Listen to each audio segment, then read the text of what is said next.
a presentation of Fox Sports. We are Baltimore. We are Wisconsin.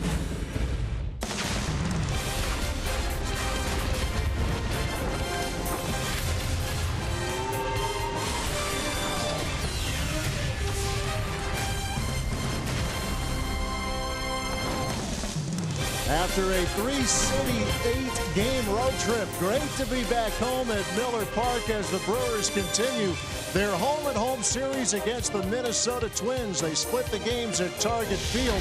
Rain shortened on Monday. High drama yesterday afternoon, a tie game in the ninth, and Yadiel Rivera bangs this double plus an error. It gets him to third base, and Scooter Gennett drives him home with an opposite field single. That was the game-winning hit. Jeremy Jeffers getting the save as the Brewers beat the Twins 6-5. And Jimmy Nelson, who has put together three good starts, trying to make it four tonight, as he will be on the mound for the Milwaukee Brewers as they continue this home-and-home series against Paul Molitor's Minnesota Twins. Good evening from Miller Park. Alongside Bill Schroeder, I'm Matt LePay. Sophia Minert is our reporter tonight. And Rock, it was Scooter Gennett getting the game-winning hit, but it was set up by Yadiel Rivera. We're going to see him in the lineup tonight, and we're seeing some really good things from him so far. Yeah, we saw him a little bit last year, just a taste of what Yadiel Rivera can provide. So he comes into spring training, just lights it up. He forces the Brewers to keep him on the roster. Well, he broke spring training, didn't play for a week, and got a couple of hits. What this young man has been able to do is figure out ways to stay ready, both defensively and at the plate. And that's a very difficult thing to do. And so far, he has really opened up a lot of eyes, not just with his bat, but with his glove and his throwing arm. You got to figure if he continues to play like this, he's going to continue to get more and more playing time. And tonight's starting pitching matchup, Tommy Milone, the sixth game that the Brewers are going to be facing a left-handed starter. That's a lot in the first 16 games of the season. Tommy Milone, not a hard thrower. He got hit hard his last time out, gave up a couple of home runs. He did throw well here against the Brewers at Miller Park last year. Jimmy Nelson's been outstanding so far. The best starter the Brewers have been able to throw out there. He's won 2 in a row. Hopefully he continues here tonight. Good long start would be sweet for Craig Counsell's team here tonight. Colin Wall's got his first big league hit yesterday afternoon. When we continue, we'll hear from a guy who had that hit and about 3,300 more. Sophia Minert will be checking in with Paul Molitor as we get you ready for baseball here at Miller Park on Fox Sports Wisconsin.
Wisconsin is brought to you by Menards.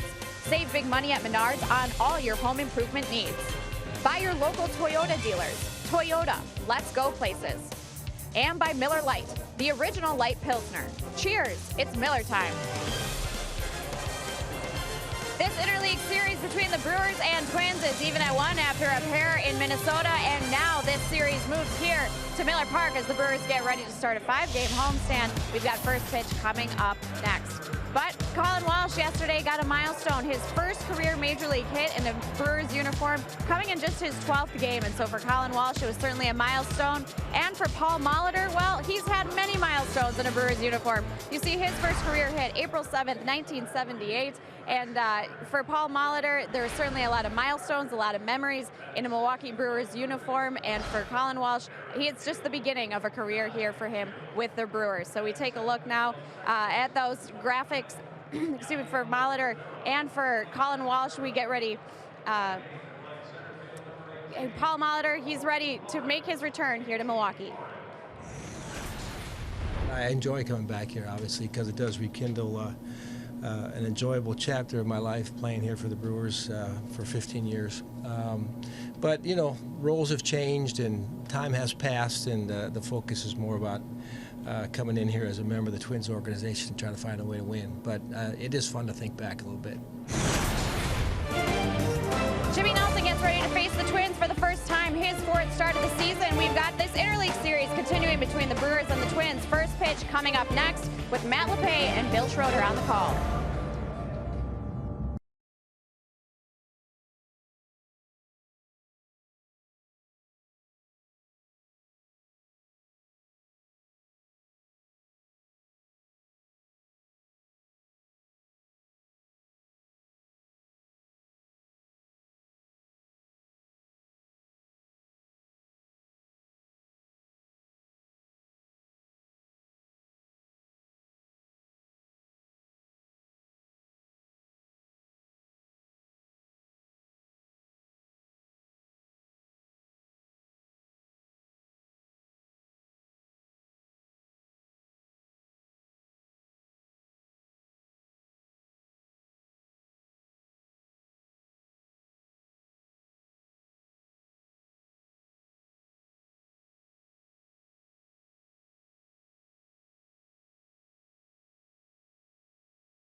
Brewers baseball on Fox Sports Wisconsin, presented by Potawatomi Hotel and Casino. Spend the night with luxury. Great to be back here at Miller Park, opening a 5-game homestand, 2 with the Twins. And here's the Minnesota batting order, presented by Potawatomi. Red hot hitter Eduardo Nunez at the top. Brian Dozier, Joe Mauer off to a great start this season. Sano, Arcia, and Escobar in the middle. Eddie Rosario, big pinch homer last night, or yesterday afternoon. He starts in center. Suzuki and Malone rounding out the batting order against the Brewers, Jimmy Nelson. As we are ready to roll at Miller Park as this series shifts from Target Field to Miller Park. Twins winning in a rain-shortened game on Monday night 7-4, and the Brewers slipping past the Twins yesterday afternoon 6-5 in a good ball game up in Minneapolis, and we are rolling tonight as Nelson starts him with a strike. Now, far and away the most consistent starter so far for the Brewers anyway. 3 starts, a 2-1 record. He beat the Pirates in Pittsburgh his last time out. 3 consecutive quality starts for Jimmy. He's facing Eduardo Nunez to begin the game. Nunez was 1 for 4 yesterday, and that's a win if you're the Brewers. This guy is hitting .500. He is 13 for 26 for the season. Most of that work done in the last 7 games. In fact, all but 1 at bat in those last 7 ball games, and starting again at third here tonight. Yeah, Twins starting to swing the bats a lot better. I mean, they couldn't buy a run in their 0-9 start, but you know, against the Angels and 2 games against the Brewers, much better offensively.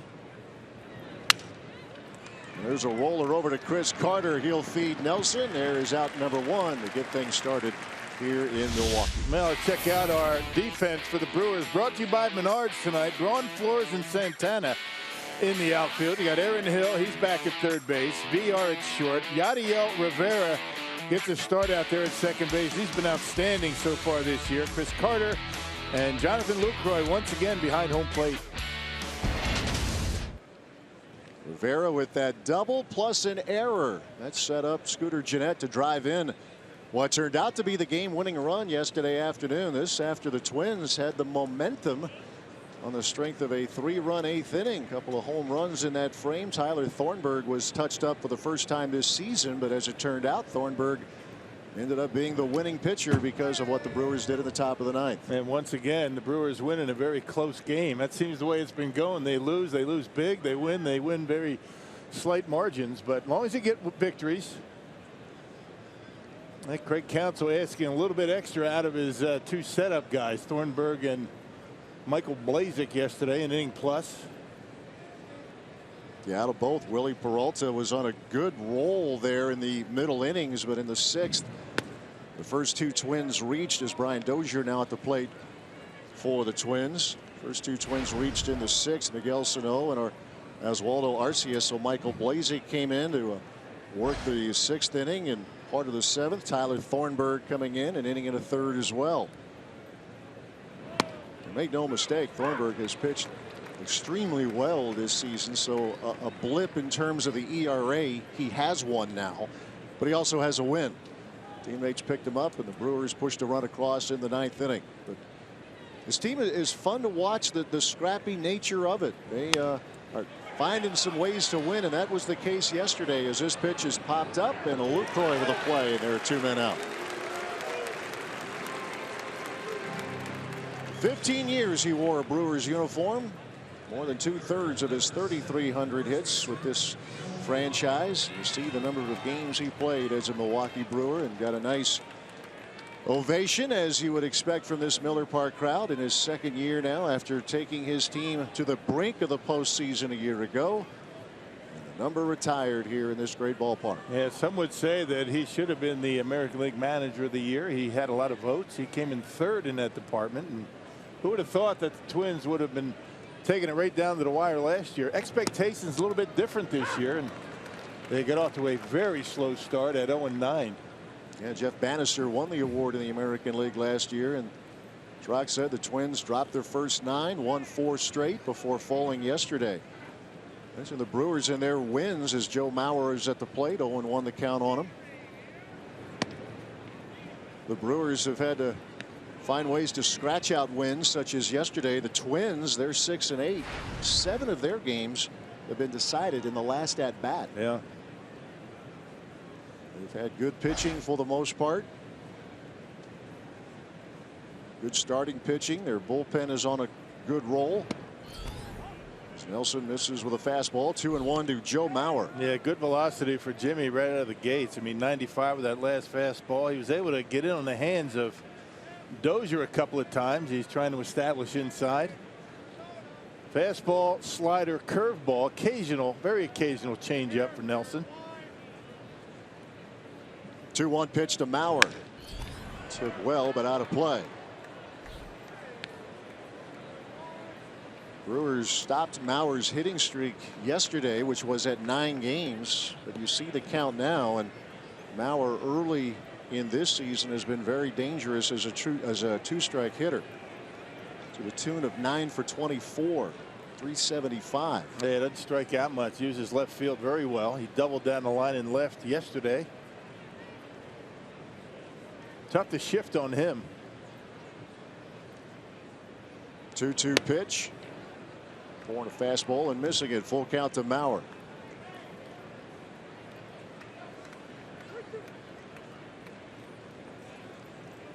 Fifth all-time Twins history in hits.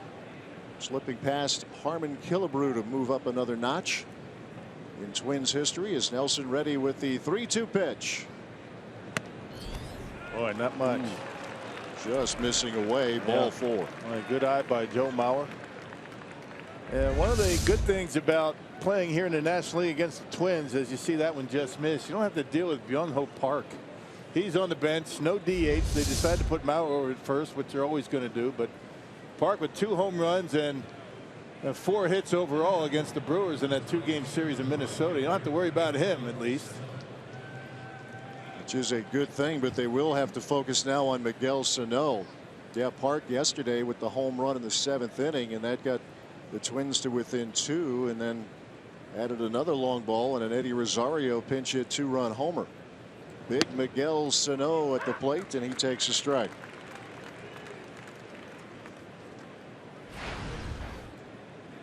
Sano homered on Monday. It was his first of the year after going deep 18 times a year ago, and about a half a season with the Twins coming up for their minor league system. And this is lined into center. That's going to fall. A base hit in front of Flores, who has trouble securing it. Mauer would have been to third anyway, and he is there. And the Twins have runners at the corners with 2 men out. Yeah, big, strong right-handed hitter. Jimmy tried to jam him with the fastball. He got it up, he got it in there, but Sano very strong, able to muscle it out into center field, and no harm, no foul. Mauer's on his way to third base anyway. So after Nelson retired Nunez and Dozier, Mauer walks. Sano is single to center. And the Twins have a little threat going here in the 1st inning. Series concludes tomorrow afternoon here at Miller Park.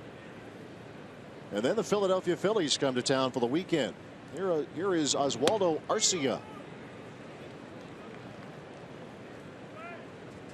Yeah, we saw him in Minnesota, at least first game of this series. Really weight back well on off-speed stuff. Got a couple of base hits in the center on a couple of change-ups from Chase Anderson. You see Jimmy Nelson trying to establish that fastball in on his hands. And it's 2 balls, no strikes to Arcia, who has been hitting pretty well here in recent games. Strung together some multi-hit games. And brother of Brewers prospect Orlando Arcia down in AAA. If you're any kind of Brewers fan, you've heard that name, Orlando Arcia. Big shortstop prospect from Milwaukee. Nice work by Sophia and Brewers Live, having a chance to chat with Oswaldo through Arcia's interpreter. And swing and a foul tip. 2 balls, 1 strike. Arcia had a couple of game-winning knocks in their weekend sweep of the Angels at Target Field. And little brother had a walk-off today for Biloxi.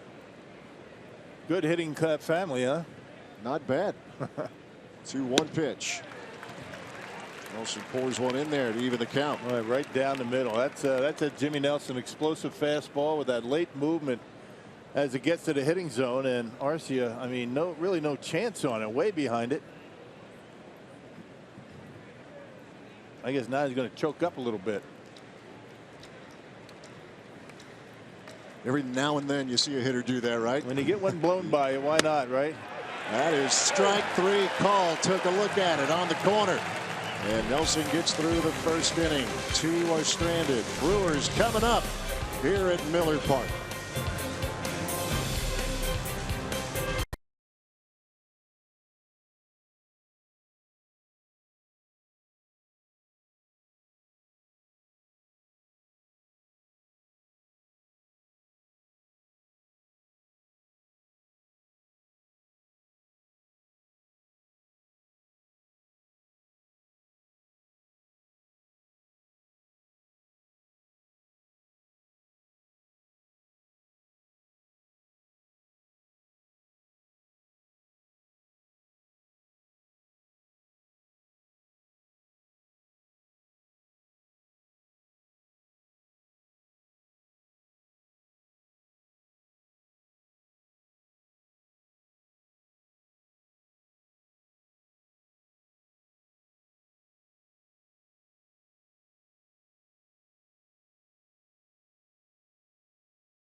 The first, and now the Brewers get their first shot here tonight. Greg Counsell, his team trying to string together a few wins. Got one yesterday up at Target Field, trying to continue the winning ways here tonight. Here's the Brewers batting order presented by Potawatomi. Domingo Santana per usual at the top. Villar and Braun 2 and 3. Lucroy hits cleanup, followed by Chris Carter and Aaron Hill. Yadiel Rivera batting 7th. Ramon Flores 8th. Jimmy Nelson rounds out the batting order against yet another left-hander the Brewers are facing. This time it's Tommy Milone. Yeah, 6th time the Brewers have faced a left-handed starter. They're 2 and 3 so far. And Milone, 29 years old. He spent time with the Nationals, the A's, 3rd year with the Twins. He's had home run issues. His first 2 starts, he's given up home runs, 2 home runs in each of his first 2 starts. Not a hard thrower. Starts coming against the Royals and the Angels. A loss to the Royals and a no decision against the Angels, a game the Twins went on to win in come from behind fashion.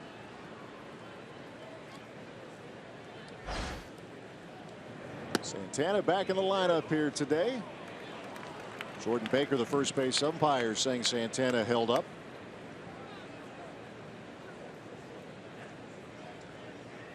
See the average. Santana is still with a healthy on-base percentage at .345 coming into the game. And he has a full count in his first crack at Tommy Milone tonight.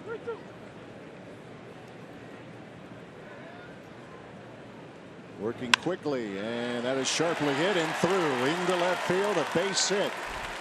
Good start for the Crew as a leadoff single for Domingo Santana. Hey, you see that 4-seam fastball out over the plate. That's not where Milone can live. He's got to stay down in the strike zone. Domingo had a good pitch to hit and hit it hard out into left center. Santana had yesterday off. Came in for an at-bat late in the game, but a rare day off for Santana. You generally see him in there, and you see him in there at the top of the order. Here's Jonathan Villar. A couple of hits yesterday. As you might imagine, there aren't many Brewers with any kind of a sample size against Milone, but Villar in the limited at-bats has had some pretty good luck against the Twins left-hander. 3 for 6.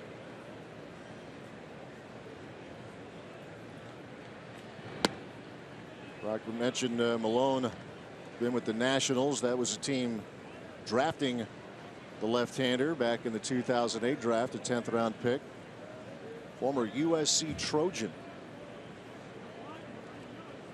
In fact, the 100th USC player to get to the big leagues. It's more than any other college program. Yeah, pretty good program, huh? Yeah, they get a lot of big leaguers, and why not? It's been a good program for a long time. And Malone carrying on that tradition. Moved on to the A's, and then he was a deadline deal to the Twins a couple of years ago.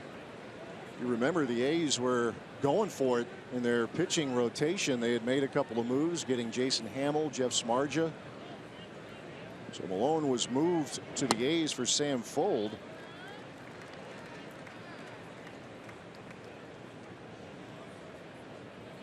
And now this is his second year with the Twins. Last year won 9 games and 14 decisions.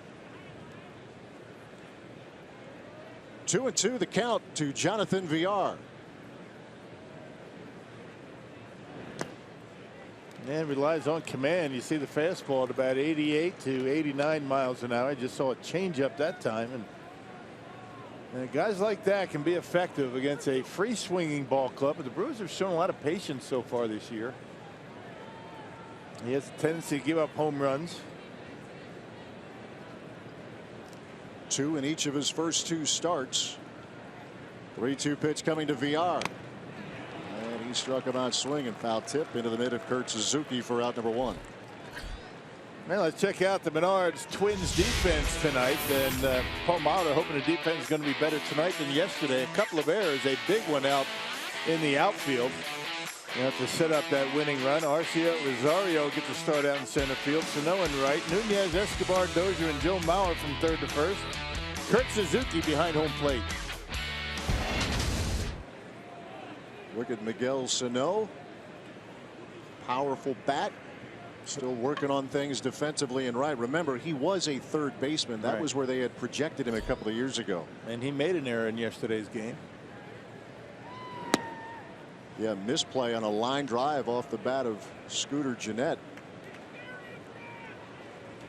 But they like him, and there's reason to like him a lot. Twins are a pretty young team, too. I mean, they've got some veteran guys. Make no mistake about that. Dozier, Mauer, Kurt Suzuki. But for the most part, these guys are relatively young. There's Ryan Braun. And a pickoff attempt, and just getting back is Santana. Yeah, well, I saw Augie's scouting report in Brewers Live pregame saying he holds runners well. That's a pretty good move. Kind of leaning, maybe a balk move, but Santana going back to first base on the outfield side of the bag saved him that time. He was picked off. That's a heck of a move by Malone. So now Santana has seen it live and in person. And Paul Molitor wants to look at it again in the clubhouse, and he's happy about it. Not happy, but content. I think I said the same thing yesterday, didn't I? I think so. Doesn't look happy. But somewhat content. Yeah. 1-0 to Ryan Braun. Went off a road trip where he hit .385. And on a sweet little run here against the Twins going back last year to this. He has done some damage, including a couple of hits yesterday. You see what he has done in the last 2 games against the Twins. He's always hit well against the Twinkies. Likes target field.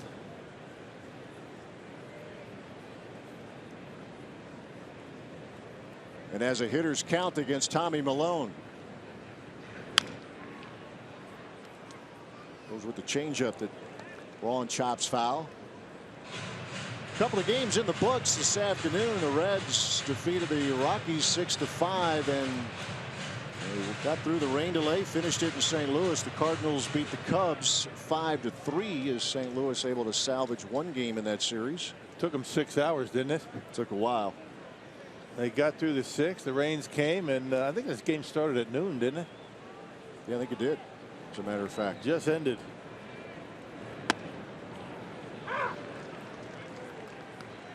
Brewers had their first rain shortened game on Monday since a game in 2009 in Detroit.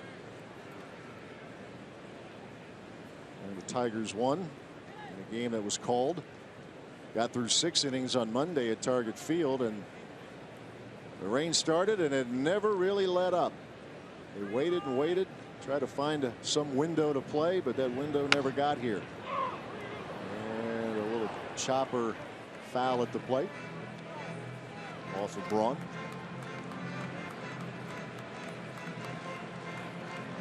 Leadoff single from Santana. A strikeout from VR. Brewers bottom of the first. Yeah, Bronny's talking to himself, saying to himself, stay back a little bit. He's been lunging out in front on that changeup from Malone. Throws a fastball, 88 to 90 miles an hour. Cutter, curveball, and changeup. And he'll throw all of them at a little bit different speeds from time to time. Runner going. They have Santana picked off. Mauer, Dozier, tag applied. I think we best off the Brewers go station to station against this guy. That's a heck of a move he's got out there. They almost picked him off once and got him this time. That'll be a caught stealing. Kind of staying still. The move by Malone is such that he's going to lift that leg up and let the runner commit himself. If he takes off, he's going to first base. Some left-handers can do that, not many. Santana erased, and the pitch to Braun, getting a piece.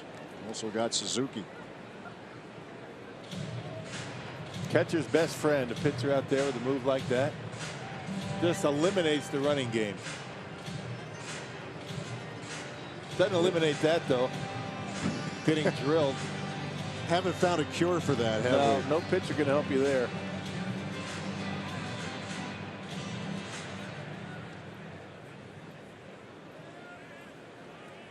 Suzuki got beat up a little bit on Monday, and here he goes again. Yeah, well, they didn't make him catch.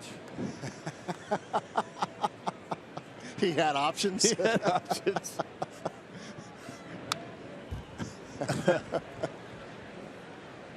Was there ever a time where you thought, I'm doing this, why? Take a couple, 3 of them off the finger or elsewhere? Yeah, there were days where it's tough getting back there, and especially when you're all beat up. You got a guy out there, not so much with Malone. I mean, a guy that's just all over the place, and you sit there. Why couldn't I have been faster and been a shortstop? Ron staying alive. But you have a certain body type, you're pretty relegated. You got a couple of choices: first base or catch, right? I think when you play in Little League, everybody wants to catch, or at least everybody thinks want to be a catcher. And then most of us bow out. I mean, really? You think that? Yeah, I do. There's a base hit for Braun. I didn't want to catch. No? Growing up? Oh, I did. I wanted to try it once. And that was enough. It's not too late. We'll get you down there. Catch some BP. Do a little fantasy camp maybe down the road. Yeah. Well, I got over it. I don't want to do it now. But at one point. Oh, yeah. Yeah. Be careful what you wish for. Ryan Braun made some adjustments. Ends up poking one to left field. That extends the inning for Jonathan Lucroy. And an RBI yesterday, going 1 for 3.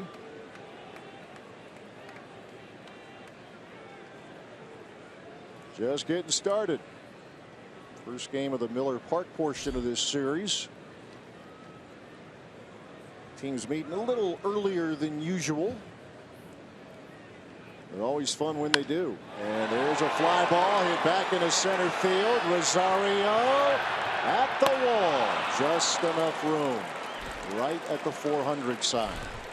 Allowed out to win the first couple of hits, but the Brewers do not score. And we are through 1 at Miller Park.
The Brewers and Twins as we open this Miller Park portion of this interleague series as we head to the second. And talking to Jonathan Lucroy about Jimmy Nelson's start to the season, he says, we know that Jimmy has great power stuff in the zone, and for the most part he's been very effective throwing strikes, but he said what makes it so difficult for hitters at the plate is that his stuff moves so late. So he said they're almost scared to be facing him because they don't know where that ball is going to move in on them. So he said he's been effective using the 3 different pitches for strikes. He's also working in a changeup a little bit this season. So Nelson off to a great start. 3 of his starts have been quality ones, 3 of the 4 for the team.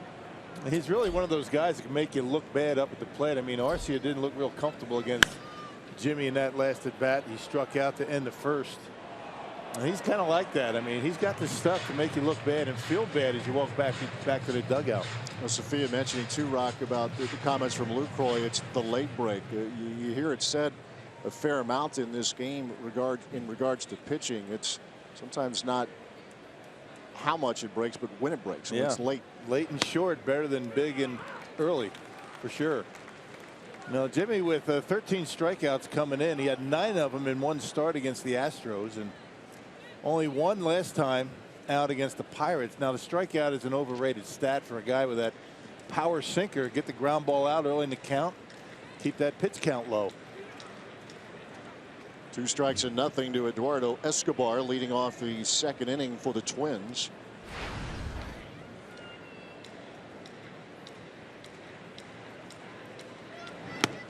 And he is a strikeout victim. First of the night, or rather second of the night for Jimmy Nelson.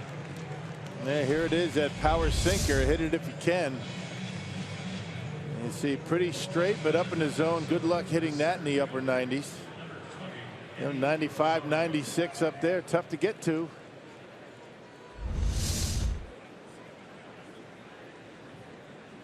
Nelson worked his way out of the first inning when the Twins left runners at the corners. You know what they say about that high fastball, don't you? It's like that chocolate cake they were passing around on the plane last night. Looks good, but bad for you. I know, but I still had it anyway.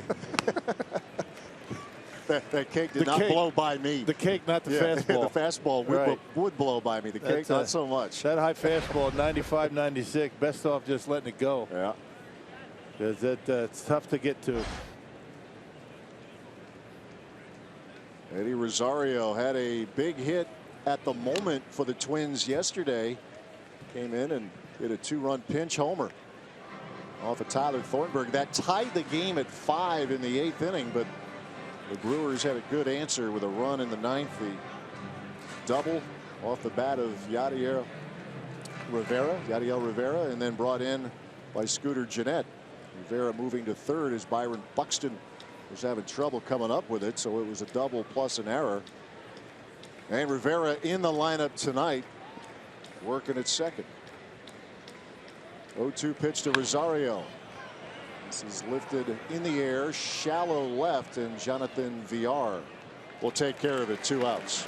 Hey, enjoy the ultimate flexibility with the May Ballpark Pass, which gives you access to all 16 Brewers home games in the month of May with no blackout dates, all for just $119. Go to brewers.com/ballpark pass to learn more. That's a good deal. It's a great deal. $119. Wow, that works. 2 outs, bases empty for Kurt Suzuki.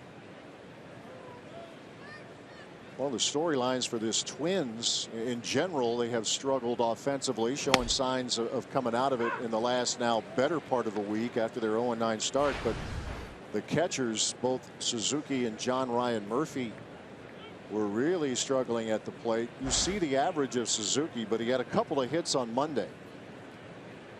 The veteran showing signs that he's coming out of it. The early season funk. Well, you don't expect a lot of offense out of Suzuki. I mean, a couple of years ago, he had a real good year at the plate, hitting over 280, and he's never been that guy that's going to give you a lot of offense. I mean, 10th year, 255, not bad, but if everybody else is hitting, he's doing his job behind home plate. He's very valuable. If you're expecting him to carry your offense, not so much. This is his 3rd year with the Twins. Came over from Oakland. Yep, allowed the Twins to move Joe Mauer over to first base.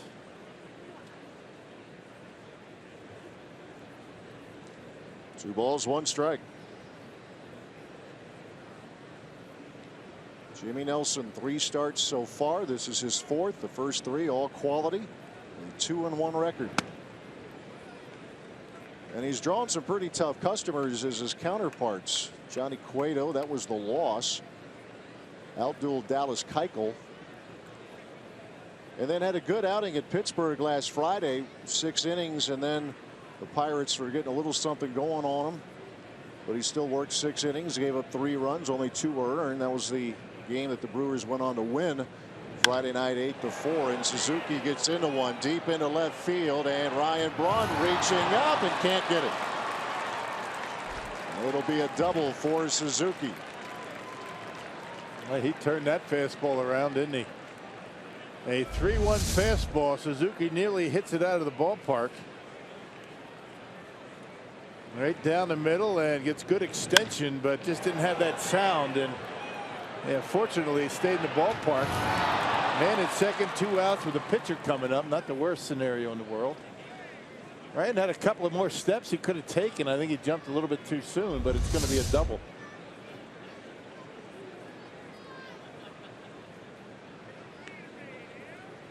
So he's the 2-out runner. Suzuki, National League Park, so no DH. Tommy Milone will have to hit. From the Twins' perspective, if nothing else, they're able to turn over the lineup.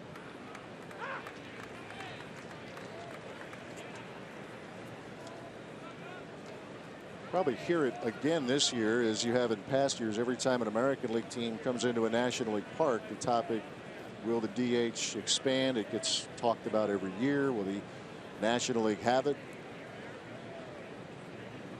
Figured perhaps eventually, but not necessarily in the foreseeable future. Well, there's a better chance of the National League getting the DH than the American League taking away the DH. I don't see that happening. No, I agree.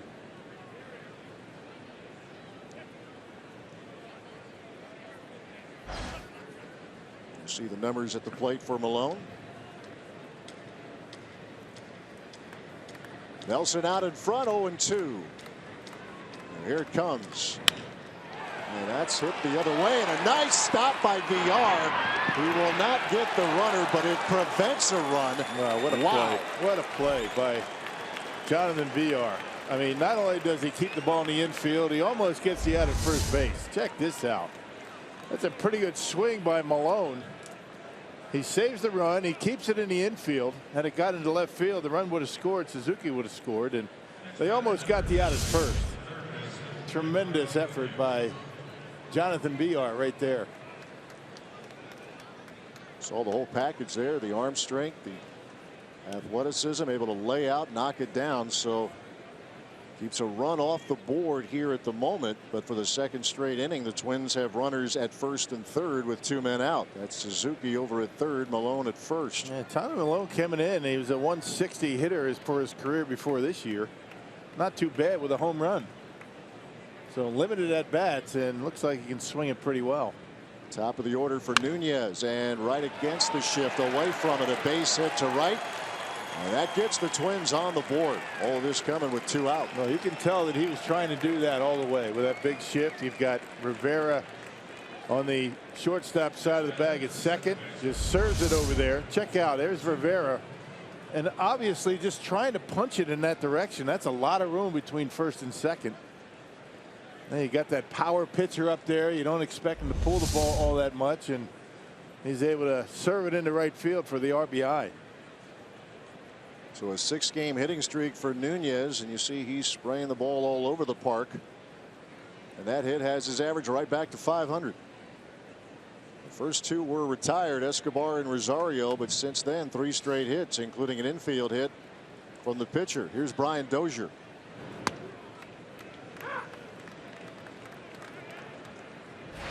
Drops in a curveball. And Dozier off to a slow start, but he can hit some homers. Had a bunch of them last year. Was it 28? It was 28, which led all second basemen. An all-star, homered in the all-star game against Mark Melancon. down in Cincinnati, Great American Ballpark.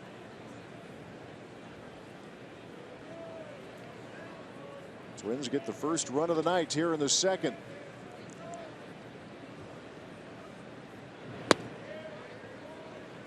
Well, 2 outs, nobody on, 8-9 hitters coming up, and the Twins able to put together 3 consecutive hits. Looked like Jimmy was going to have an easy inning. Another sign that the Twins are shaking out of those doldrums offensively. Those first couple of weeks of the season, or most of the first 2 weeks of the season. Of those 9 losses, 6 were on the road. The Twins 0-6 away from Target Field. As we mentioned up in Minneapolis, Paul Molitor knows the drill, knows the ebb and flow of a long baseball season. And Rocky mentioned it.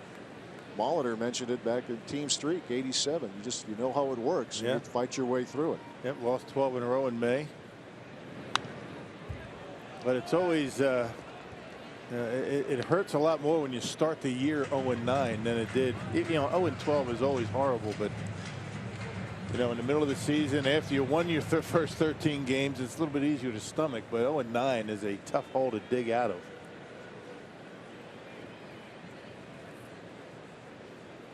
That's what the Twins are trying to do, and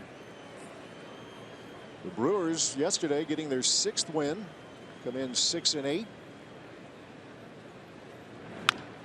And a little comebacker. Nelson right there, and the damage is, oh, look out, a high flip. Too nonchalant there. Good to be big. Chris Carter takes care of it. Twins going to run and leave a pair. 1-0 Minnesota.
Lead the Brewers as Chris Carter will stroll to the plate, and let's take a look at the Powerball home run leaderboard. Chris Carter at the top along with Scooter Gennett and Ryan Braun, all of them with 3 so far this season.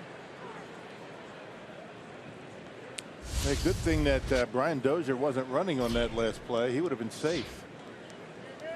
He just kind of taking it easy down that line, and had he been running even 3/4 speed, he would have been safe at first base.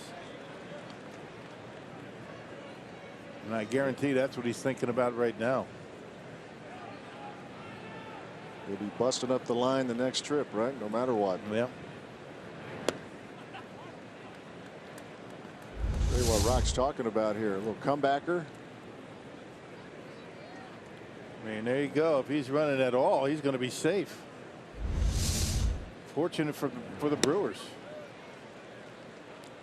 A changeup from Malone has Carter out in front. A ball, 2 strikes. Twins did their damage after the first two were retired in the top of the inning. Feeds him another, but Carter won't bite. Twins got the big shift on Carter now with 2 strikes. Before he had 2 strikes on him, Dozier was on the first base side of second base. So the shifts continue to become more complex in baseball. Carter with a fly ball to shallow center. That's Eddie Rosario. And that's out number 1. Yeah, just missed it.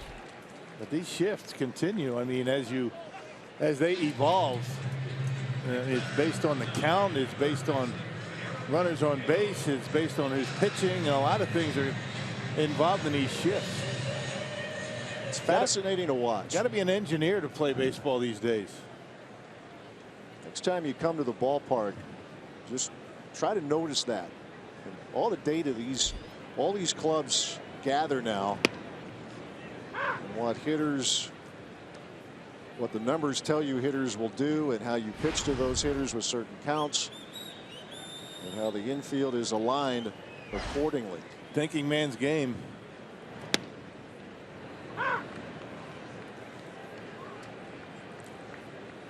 It all starts with the video room down there in the dugout and goes up to scouting. We put together reports. It goes to the coaches, and then it gets to the players. A lot of different levels of the intel that baseball has at its disposal these days. Paul Molitor uses the shift a lot, as does Craig Counsell. You got to be very well versed in the computers these days if you want to be a big league coach. It's amazing. And we're not talking all that many years how that concept has accelerated, the shifting and how much it's done.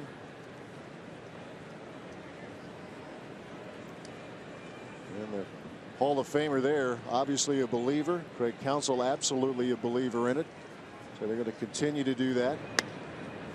Every now and then it might work against you, but the data shows you far more often than not it helps you and helps save a lot of runs. A full count to Aaron Hill. And that is well struck center field. Rosario on the run, and he makes the catch. Pretty play. Had it tracked all the way. 2 men out. Yeah, play shallow, but you can when you can go back on a baseball that well. That changeup. And Malone tried to get the changeup. You can see Hill able to stay back on it to barrel it up. But just a little bit out in front. If he was able to wait back just a tick longer, that might have been a home run to center field. He tracks that one nicely and able to haul it in about midway on that warning track. Couple of deep flies to center here from the crew already. Lou Crowley in the first, and now Hill in the second. Here's Yadiel Rivera. His 4th start of this young season, his 2nd at second base, had a couple of short as well. We've also seen him come into games and play third. Changeup has Rivera down 2 strikes and nothing.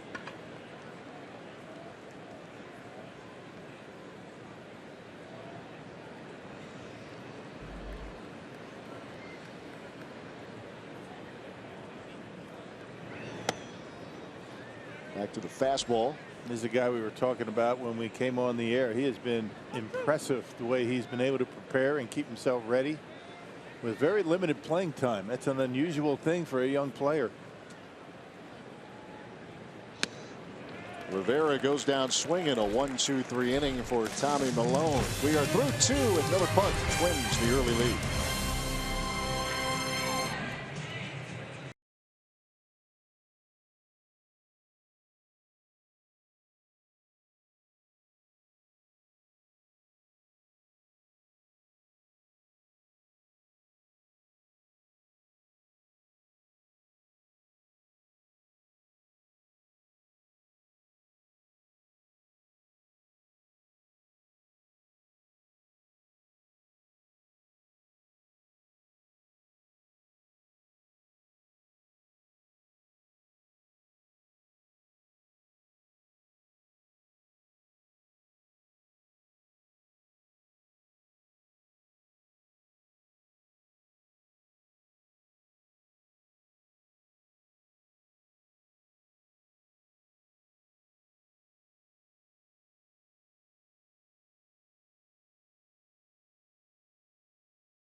Twins lead the Brewers 1-0. Time now for our carsoup.com trivia question. Who is Major League Baseball's all-time leader in interleague games played? Who is MLB's all-time leader in interleague games played? Do you know? They want us to think Braun. What do you think? I'm not sure about that one. No. I know you know. I don't know. You don't know? Oh, okay. I'm not one of those guys that like get into the interleague statistics too much. Like this guy's hitting, 480 in interleague play, or pitcher statistics. Unless it's something crazy like guys 8-0 in interleague play. Exactly. That's a fair point. Yeah. And in a series such as this, where you have two franchises representing states that are connected, there are certain terms you don't like to use to describe this rivalry either, right? I'm trying to avoid that, even though it was on the bases. It was on the bases at Target Field. I don't think that's the case here. Are you speaking I'll check of it out. The border battle? See, that's Is that what you're talking about? a horrible assumption I just made. Of course you would have border battle. Yes. I just said it. Sorry. It's okay. 2-0 to Mauer. Make it 2-1. I will say though that when the Brewers were in the American League, it was an intense rivalry between the Twins and the Brewers. I mean, it wasn't that there was any animosity or the two teams hated each other. They were just two great, matchups. I mean, good teams playing, and a lot of fan involvement, especially when you're up to the Metrodome and that place. That place was packed. Oh yeah. Every game that the Brewers were in there, and half the fans in there were Brewer fans. You get in that baggie, and there's nowhere for the sound to go. I mean, your helmet would be vibrating on your head. It was so loud. It's amazing. I was up there a lot, of course, for the college games for Wisconsin, Minnesota. Same thing. Packers, Vikings. Yep. Same thing in that building. It's your ears can ring when you leave that place. 2-2 to Mauer. No more Metrodome. It was leveled. They've got Target Field. The one good thing about the Metrodome, it had a roof on it.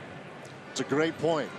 We do really like Target Field, but we couldn't resist jabbing some of the good folks from Minnesota when the rains came on Monday. But that is a great part. Yeah. But nothing quite like being home here, as we have it all buttoned up.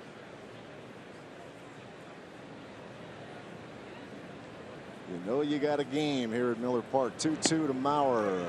And that is strike 3 called. That's a nice curveball right there. Able to drop it in. You don't see that from Joe Mauer too often. They called strike 3, or a strike 3 of any kind. Actually, slider from Jimmy Nelson, and that pitch fooled him right at the bottom of the strike zone. Look at Lucroy, one of the best in the business at holding pitches and getting strikes. Back behind the plate, he was DH yesterday. Got the orange fingernails working tonight. Miguel Sano at the plate. There's a curveball in there.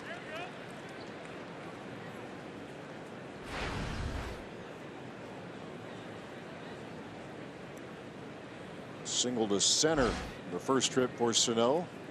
He was left stranded. And there with another curve. 6'4", 260. Miguel Sano. They fought off a big fastball from Nelson his first time up, and able to dump it into center field. So Jimmy starts him out with a couple of hooks.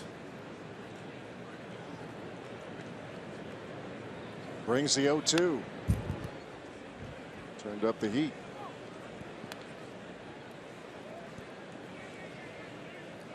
Sano had Tommy John surgery and missed all of 2014.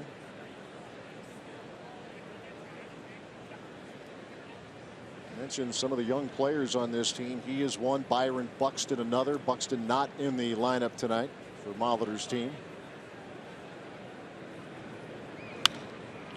Sano will lift this into right center. And that'll be Santana, 2 men out. Fox Sports Supports is proud to team up with Surfrider Foundation in celebration of this month's Every Day is Earth Day initiative. By making simple changes in our daily lives, we can make a big impact on our environment. Go to foxsportsupports.com to learn more about what you can do to be a part of the solution.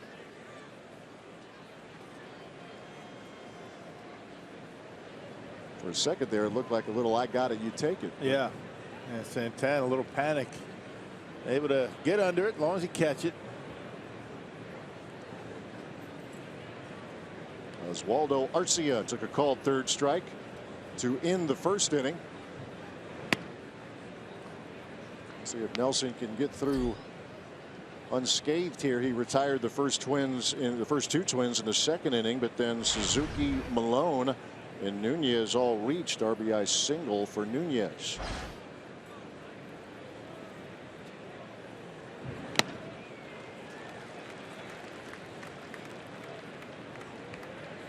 A ball, a strike.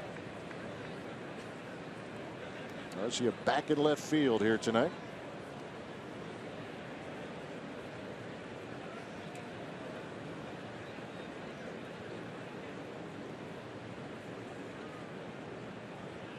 One pitch. And high heat. Man, just not seeing the baseball very well out of Jimmy's hand right now. I know it realize it only takes one. I mean, he can make a mistake, but he is looking very uncomfortable against Nelson here so far. These big league hitters have a way of righting the ship quickly. That is strikeout number 4 for Jimmy Nelson. Second time he has punched out Arcia, and we are through 2 1/2 here at Miller Park with the Twins leading the Brewers 1-0.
Third inning, and the Brewers and Twins wrap up their series tomorrow at 12:40, and since it's the second day of the 5-county 5-day celebration, tickets are 50% off. Tickets are available at brewers.com/5county. Always a good deal to be had at Miller Park. Always. Do a great job here, and the fans respond. Great baseball town, great baseball area. Ramon Flores leading off the home half of the third. Takes a curveball for strike 1.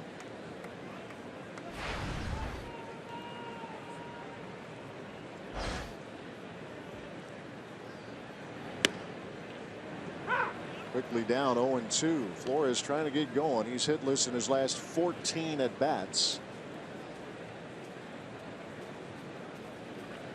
He did have a couple of knocks on the road trip. The 8-game 3-city trip, the first road swing of the year for the Brewers. 5-game homestand starting tonight, and then it'll be 3 at Wrigley Field against the Cubs next Tuesday and Wednesday night as well as Thursday afternoon. Yeah, Cubs lost today. They took 2 out of 3 to the Cardinals. They have been getting great pitching. Flores waves at it, and he is out on strikes. Let's check in with Sophia Minnaert. Yeah, Matt, we've got a few Brewers on the disabled list. Right-handed pitcher Matt Garza, a right lat strain, has been on the 15-day DL. The reliever Corey Knebel, a left oblique strain, also on the DL. And reliever Will Smith, as he recovers from a right LCL strain. And so both Knebel and Garza were on the trip, but Will Smith stayed behind, spent some time on an assisted treadmill, did some walking, both flat and on an incline. Also did some time on the normal treadmill. He says he's just been doing some light catch on a trampoline, nothing on the ground yet, but all 3 of them will see the team doctor, Dr. William Rosh, today, and we'll know more tomorrow just about their timelines, their status, and hopeful that they're making recoveries. Yeah, thanks much, Sophia. That is such a big hit. Yeah. I mean, when you think of, I mean, with all of them, you want them all healthy, obviously, but Will Smith in that bullpen, I'm thinking you had a real good combo. Now it's working out well with the Blazek, Thornburg, Jeffress trio, but you figure you had Jeffress and Smith Rock as maybe dual closers, whatever you want to call it, and to lose Smith, that was a huge blow. Well, you add both of those guys, Knebel with a big hard thrower with a big curveball, and Will Smith. Yeah, I mean that was tough to take right at the end of spring training. Yeah, Will Smith trying to rehab that knee without surgery. They're going to make a go of it and see what happens. If it doesn't work, he's going to have surgery anyway, so he's going to try and come back at some time this year. No real news on any of them. Nelson looks at a called 3rd strike. That's the 4th strikeout for Malone and the 3rd straight. Got Rivera to end the 2nd. Gets Flores and Nelson here in the 3rd. Yeah, when asked, Craig Counsell said we don't have anything to report. That means it's going to be a while. Yes.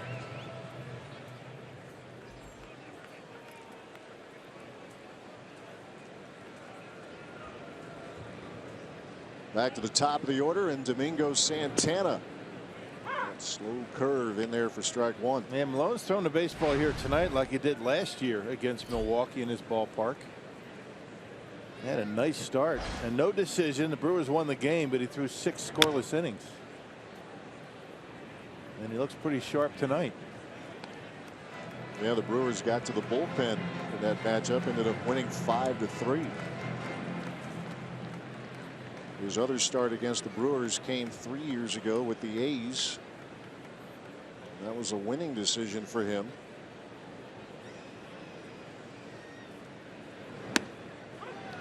And he just struck out the side. That'll do it for the Brewers here in the 3rd. We are through 3, 1-0 Twins.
Wisconsin is brought to you by T-Mobile. Get major league coverage. T-Mobile has doubled its 4G LTE since 2015. And by Hupy and Abraham, 1-800-800-5678. Hupy and Abraham, tell them you mean business.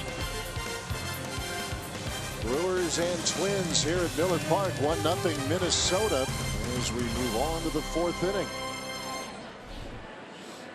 That is the, excuse me, Rod, border battle free bag over there. Yeah.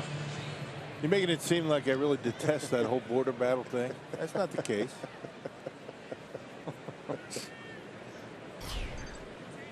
It's a friendly border, I think, between Wisconsin and Minnesota. It is. I think it's a friendly rivalry. Enjoy playing against each other. Right. I mean, it's nothing like that. That border battle between Illinois and Wisconsin. What you were mentioning as Eduardo Escobar leads off here for the Twins, the intensity, not a hate deal, but just a good intense rivalry with Minnesota. It was fun last year to see the White Sox come in here. Yeah. Now sometimes that went a little beyond. Oh, that got heated. Yeah. You know, Brewers White Sox games. Yeah. Phil Garner days where he and Doug Manzanillo would mix it up down at third base. Doug Manzanillo would end up being one of Garner's coaches with the Brewers. That was a fun one to watch. That hit was not, however, as Escobar goes the other way in a base hit. That's hit number 5 now for the Twins.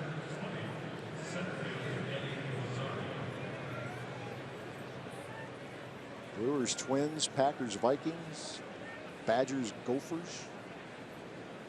Not a lot of love there. No. I'll tell you that. Same for Packers, Vikings.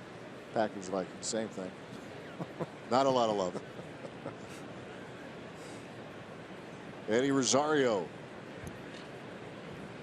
popped out to short in the second.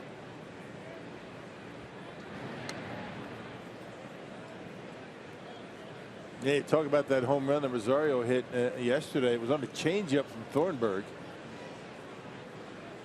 After Tyler was able to get a fastball by him. You know, Tyler likes that changeup. It's one of his best pitches. Just left it up. Rosario knocked it out of the ballpark. His first of the year.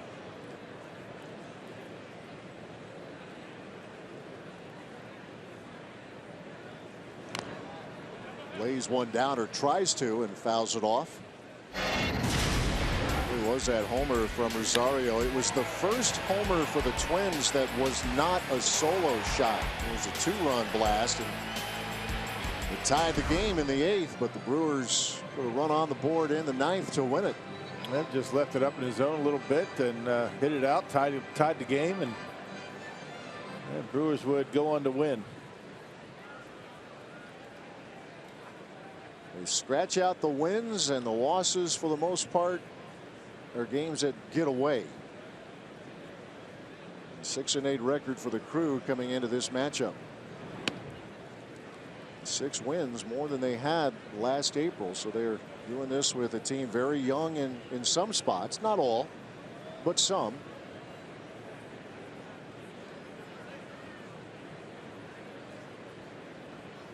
A happy flight home from Minneapolis late yesterday afternoon. Yeah. Everybody in good moods.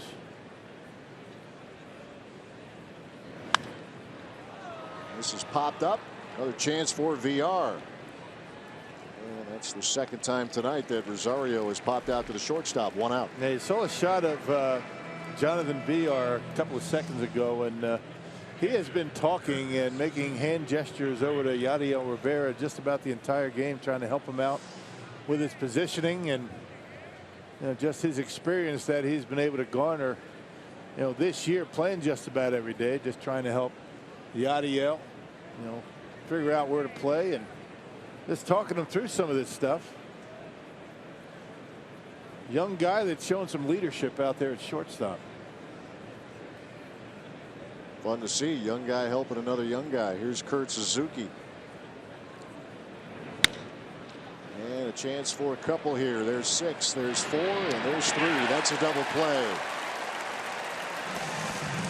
VR, Rivera, Carter on the double play. 1-0 Twins.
Still 1-0. Twins lead the Brewers.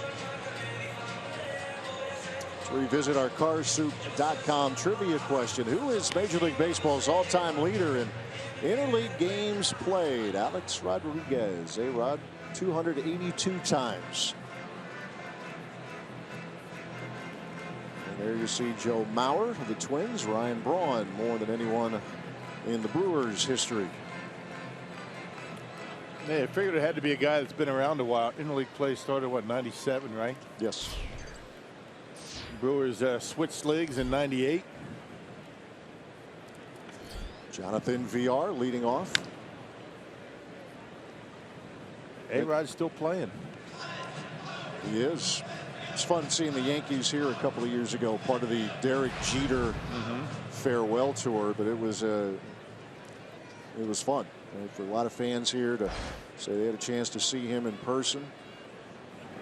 It was fun because the Brewers won 2 out of the 3 games as well. Yep. CC Sabathia, a big ovation here as well. Jeter, one of the great role models in baseball, and it's always sad to see a guy like that leave the game. Understood the responsibilities of being a star in this game, and gave himself to the community and kept his nose clean and out of trouble. Star in the biggest of markets. In the biggest stage, World Series. Tommy Malone has struck out the last 4 Brewers. Rivera to end the second. He struck out Flores, Nelson, and Santana in the third. 2-2 the count to Jonathan VR. To carry out a play. And getting a lot of mileage out of that upper 80s fastball tonight. Mixing in the curveball, throwing some change-ups. He established off speed early in the game. Seems like starting to go a little bit more with the fastball. I'm not going to say hard stuff because it's not that hard. 2-2 pitch. Change up.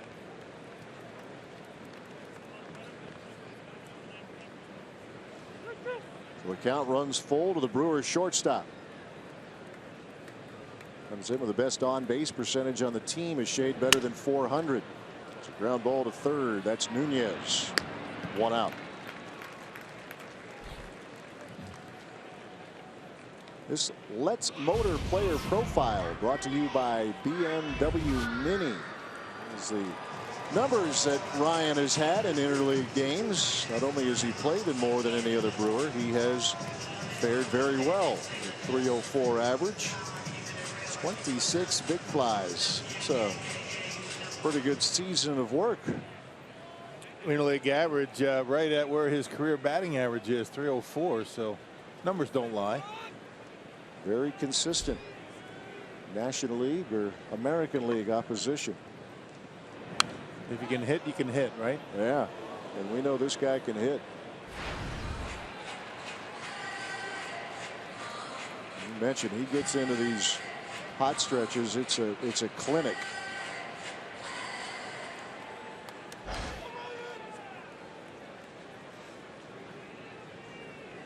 Was 2 for 4 yesterday. A single his first trip tonight. Singled to left in the first inning. And it's going to be important for Craig Counsell to be able to every now and again give him a day off. Those things very productive is Ryan Braun after a day off. He's always had very good numbers on that day when he comes back into the lineup. He needs them once in a while, even more now with the back. Yeah, I would think, Rock, and correct me if I'm wrong here, but with a guy like Braun, especially now with coming off the back surgery and the thumb that's going to need the maintenance, if you could somehow, if you could get 140, oh yeah, that would be, that's a good number. Yeah, a great season, a great workload for Brawny. Here's the 1-2.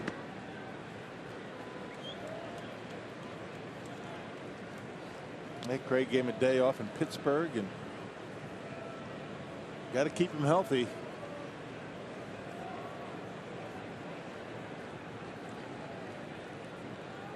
Three homers. He has driven in 10 through the first 14 games.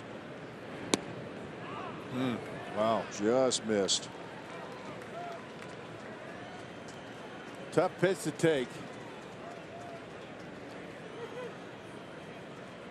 A full count to the left fielder.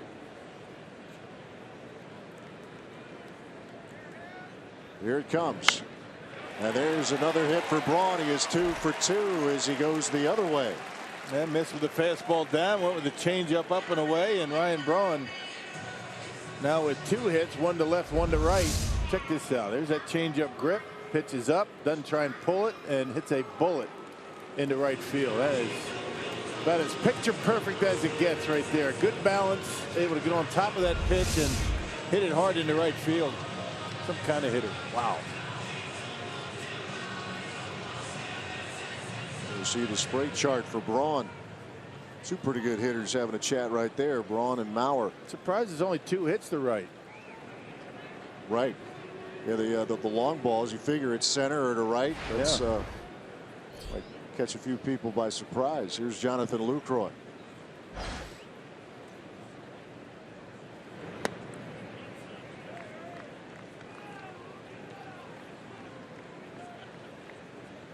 Three hits for the Crew, 2 from Braun.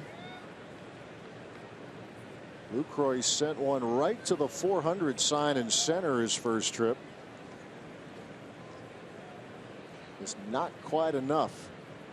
The last out of the inning. Yeah, just didn't get it on that sweet spot. Stayed in the ballpark. Change again, missing.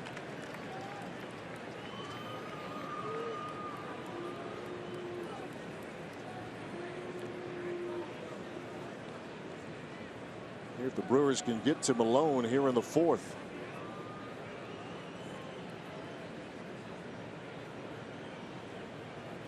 Single by Braun, the first base runner since Brawny's single in the 1st.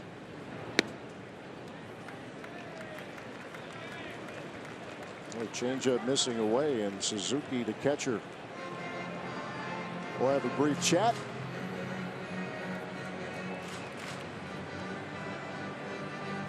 Quick trip to the mound. Kurt Suzuki, veteran.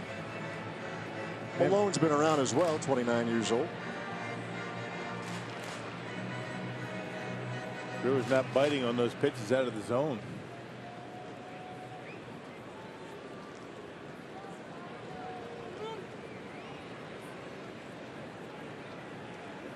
Three 3-0 to Jonathan Lucroy.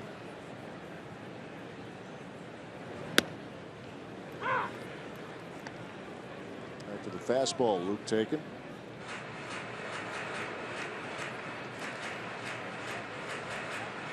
Ground out from VR, a single to right from Braun.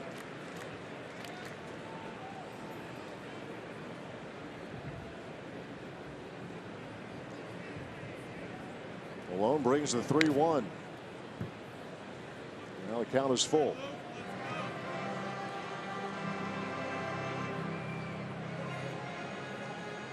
Brewers took 4 of 6 from the Twins last year. They have split the first 2.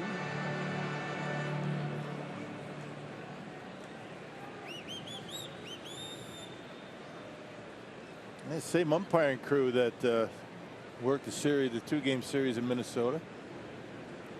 So the Brewers and Twins are going to see these guys for 4 games. Sean Barber calling balls and strikes tonight. 3-2 pitch. Lucroy with a fly ball hit back into right field, but Sano has room. And there are 2 men out. Yeah, a couple of hang with them's right there for Lucroy. Just missed it.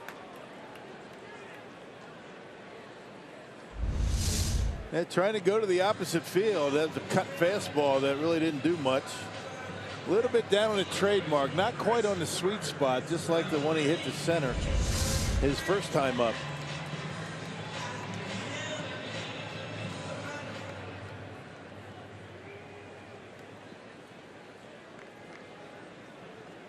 Two men out for Chris Carter.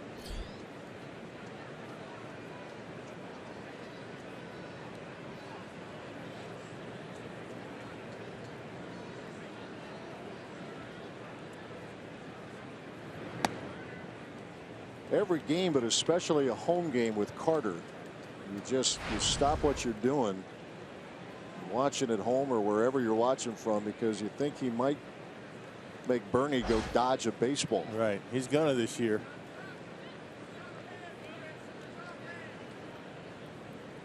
1-0.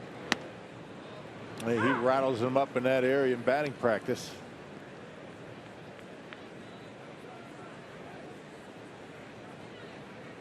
There you see among the leaders the last 3 years, and check out the company he has.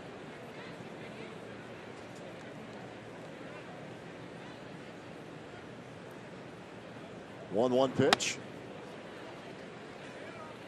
Yeah, very relaxed up there at the plate, and he's got incredible leverage. I mean, when he gets his arms extended, not a lot of movement in his swing, and we talk about it a lot. It's amazing he strikes out as much as he does because he really doesn't chase too much out of the zone. Every now and again with 2 strikes.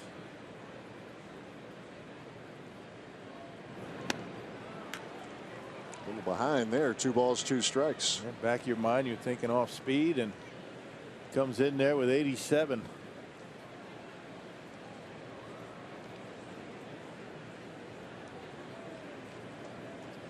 Comes in with a .333 on base percentage. He's drawn 7 walks, has Carter.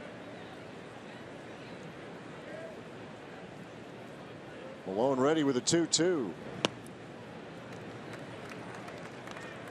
Malone has struck out 5 so far tonight, including 4 in a row to win the second, and he struck out the side in the third. So a full count. Braun will be on the move. See if Chris can put one in the gap here at least.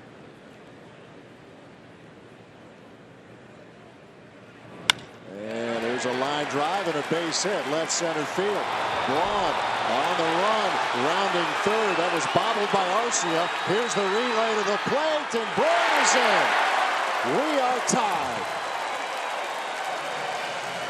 Good call, by the way. Find a gap. Well, it looked like Arcia was going to be able to get there. He did, but wasn't able to keep it in the glove, and that's all it took for Ed Cedar to wave Braun around. Look at that one-handed swing for Chris Carter, and he drives that one into right center. That play right there, that bobble, convinced Ed Cedar to send Ryan Braun. Throw just a little bit off the mark, and the game's tied with 2 outs. I mean, Chris Carter coming up big, driving in a big 2-out run. And the thing about it is, Braun didn't really get a good jump off the bag because of that move from Tommy Malone. It was like he didn't even run on a 3-2 pitch. Exactly. He had him. That's what made it so close. Yeah. If anything, he was leaning back the other way. He does have a great move, does Malone. Ryan motors his way around and scores to tie the game. And here's Aaron Hill.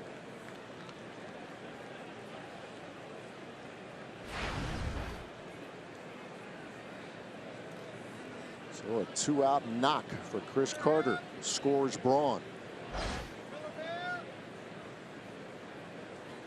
See if Aaron Hill can get going now. He has an RBI chance.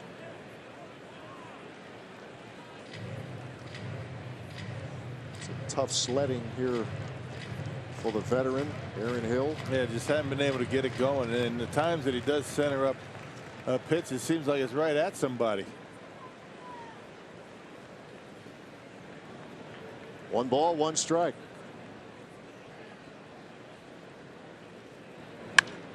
Sharply hit, knocked down by Escobar, and he makes the play. Just what you're talking about. Squared up right through somebody. Yeah, one hopper. Undressed him, unfortunately, right at him. But the Brewers get a run across, and we are through.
We'll move to the 5th here at Miller Park between Brewers and Twins. The Brewers Community Foundation is hosting a drive for charity at Miller Park April 29th through May 1st. You can join first baseman Chris Carter in caring for our children by bringing a jar of peanut butter to Miller Park during the Brewers series against the Marlins. For your donation or a $5 contribution, you will receive a commemorative pin. So thanks for your support in that Brewers drive for charity. Thank you much, Sophia, and great work done here by this organization out in the community. Doing great things all the time. Tommy Malone leading things off. He singled, infield single in the 2nd inning. That set up that run scoring single by Nunez. So bottom of the order setting the table for the Twins in that 2nd inning.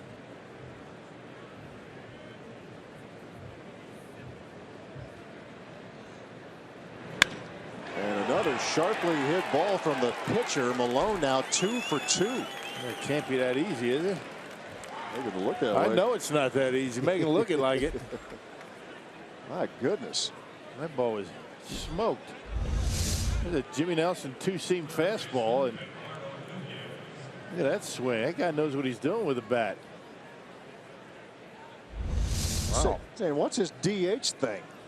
Yeah. Give me a bat. Get over in your National League, do some damage. Wow. Yeah, no kidding. That is hit number 6 for the Twins. Lineup turns over for Nunez. He's got the 2 hardest hit baseballs of the night for the Twins. Maybe the Suzuki double hit pretty well, but pitcher swinging a bat tonight.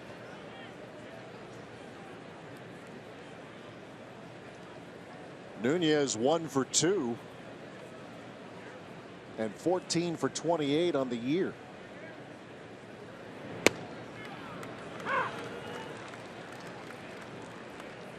We were talking about the interleague series and the Yankees coming here a couple of years ago.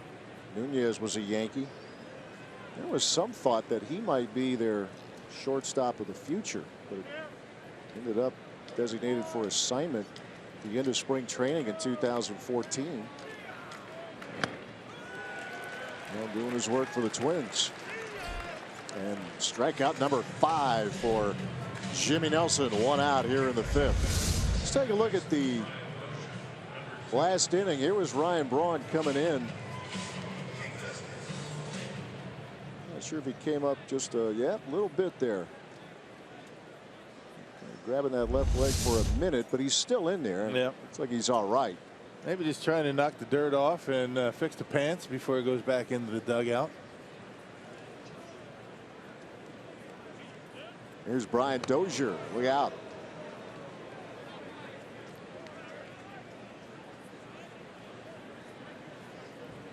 Nelson with 5 punch-outs so far.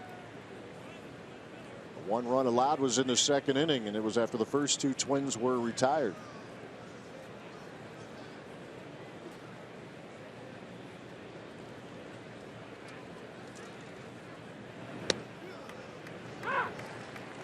One and one.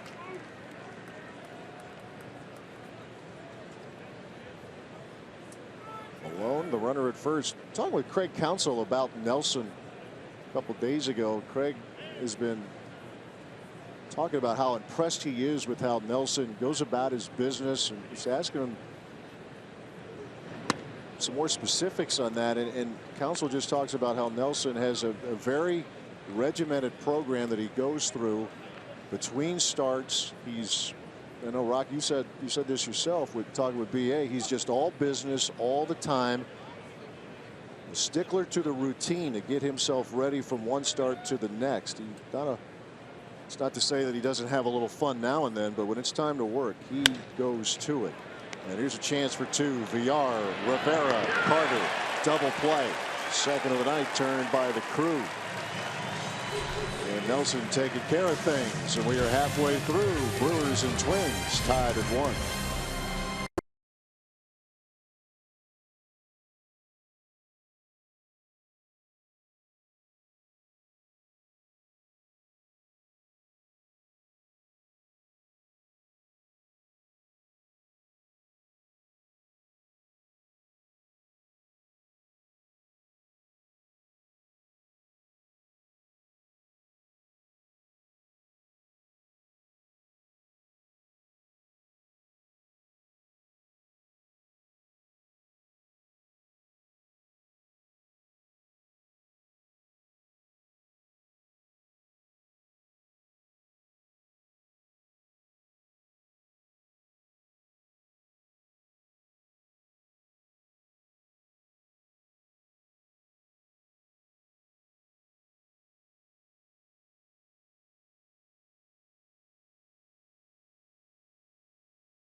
Twins and Brewers tied at 1 here at Miller Park.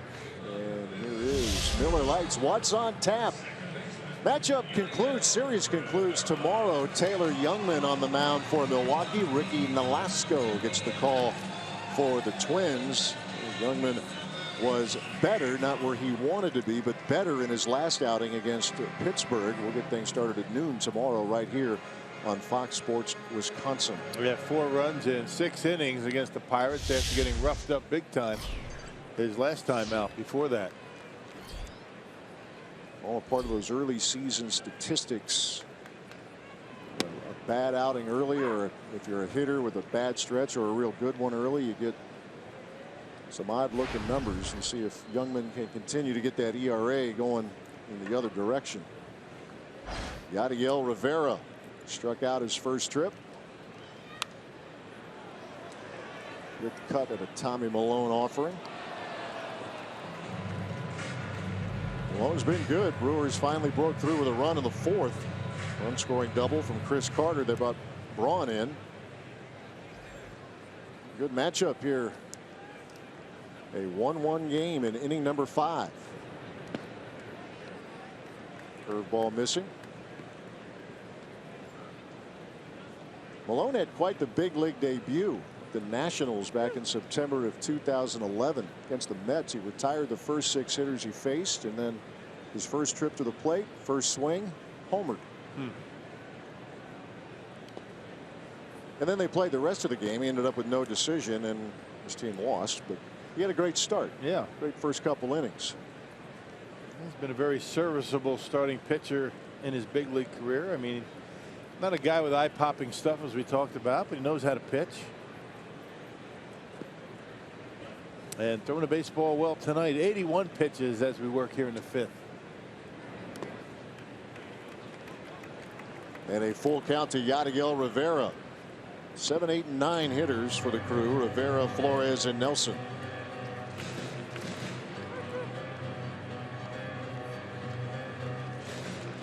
You see Ramon Flores waiting for his turn.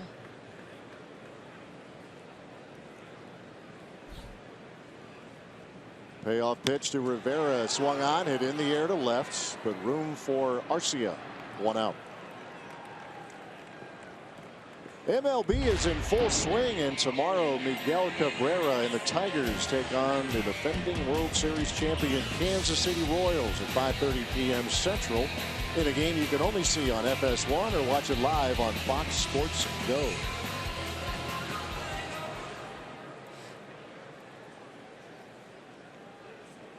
One out here in the 5th for Ramon Flores.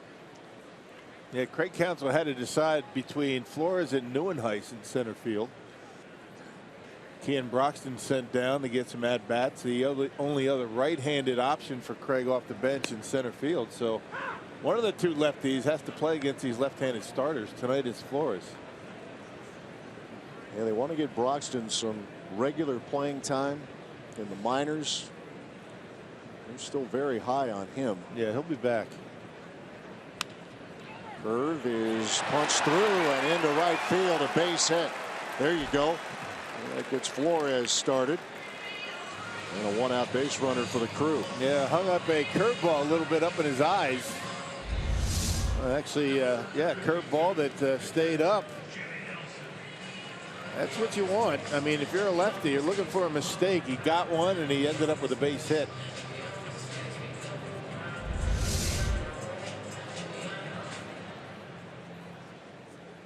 First base coach Carlos Sabero. There you go, young man. A few more of those. Get yourself turned around. He's got a nice swing. He really showed a good approach at the plate in spring training, and it's continued here. There's Jimmy Nelson. See if he can move him over, but you have to watch that good pickoff move that Malone has. It's one of those one-way moves. You get a decent lead, and your first move is going to be back to first base regardless.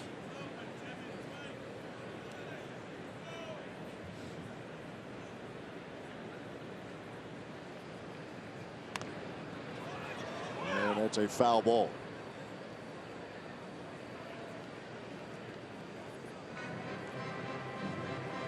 Good night's work so far on the mound for Nelson. 5 innings, allowing 1 run on 6 hits. Malone good as well.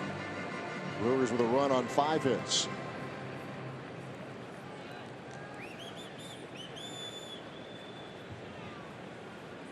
Flores the runner at first. Nelson able to pull back 1-1.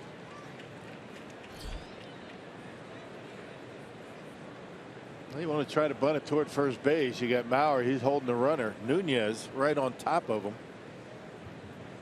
In on the grass at third base.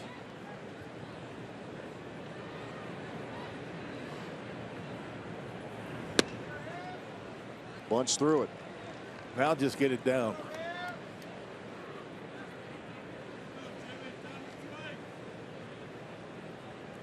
A ball, 2 strikes. They might let him swing. I mean, Jimmy, not a bad hitting pitcher. I mean, get some hits for you.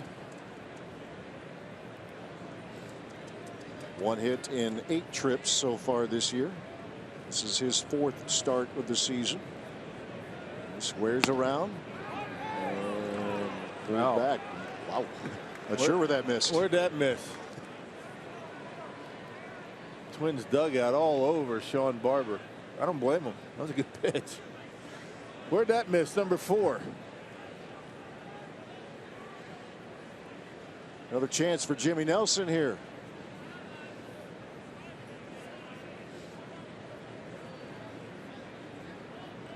Showing bunt again. They tried the butcher boy and it didn't work. Strikes out swinging. 2 men out here in the 5th. The old fate bunt and slash, and Jim Gantner's special.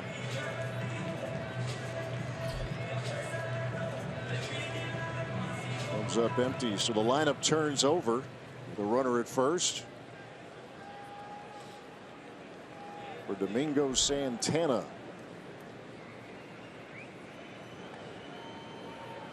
Singled in the first, took a called 3rd strike in the 3rd.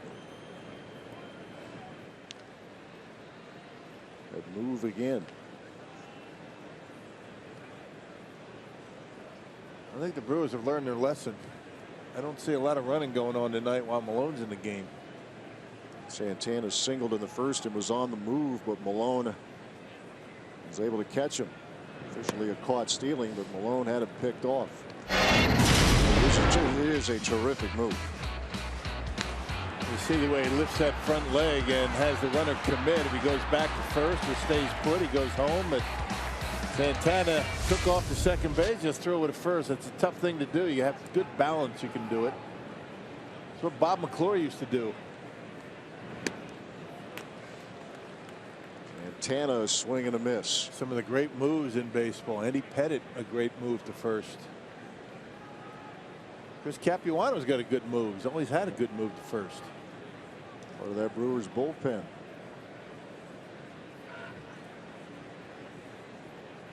One and one to Domingo Santana. The move again.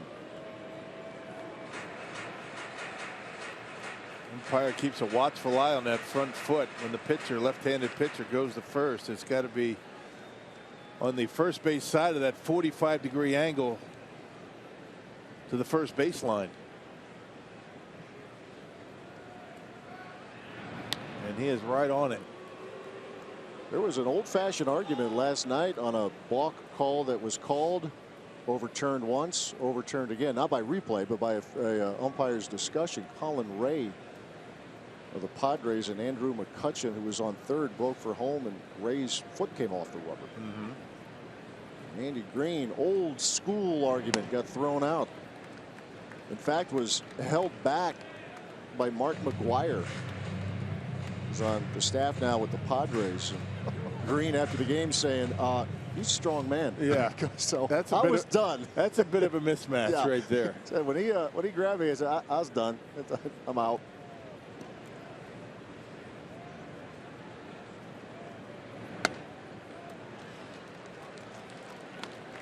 Santana works it to a nice count now. Hitters count 3-1. I think Malone's worrying a little bit too much about Flores here, and making some mistakes to Santana. Now he's got the count in his favor.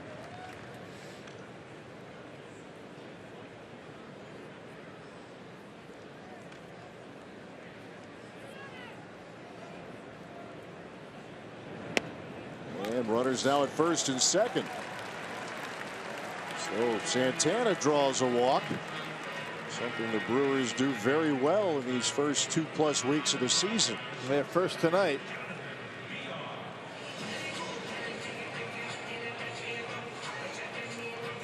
So a little something going with 2 men out in the bottom of the 5th. This is where for Jonathan Villar it's really nice to be batting in front of Ryan Braun. You figure you're going to get some pretty good pitches to hit, because Malone doesn't want to mess around and have to deal with Braun. Villar struck out in the first, a ground ball to third in the 4th. Flores at second, Santana at first.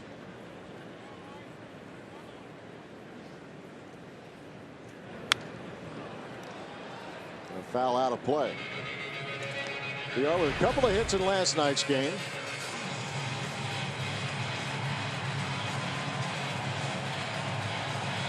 Getting the call again at short here tonight.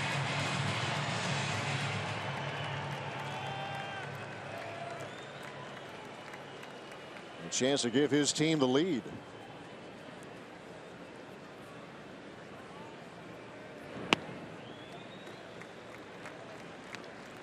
Brewers working Malone here a little bit in the inning.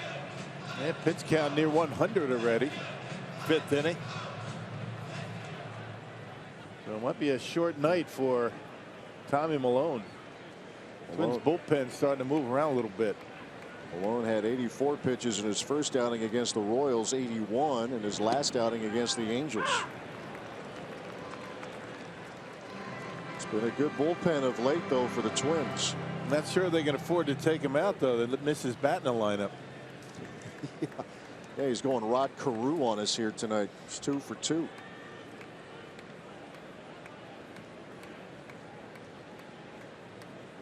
A ball, 2 strikes to Jonathan Villar.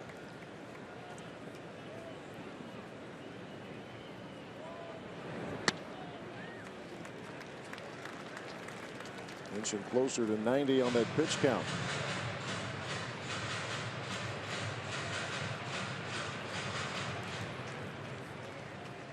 Brewers touched him up for a run in the 4th. Chris Carter 2-out RBI double.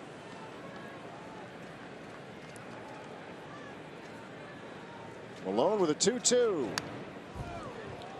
Villar stays in there. It's amazing how much he gets away with high fastballs at 88 miles an hour.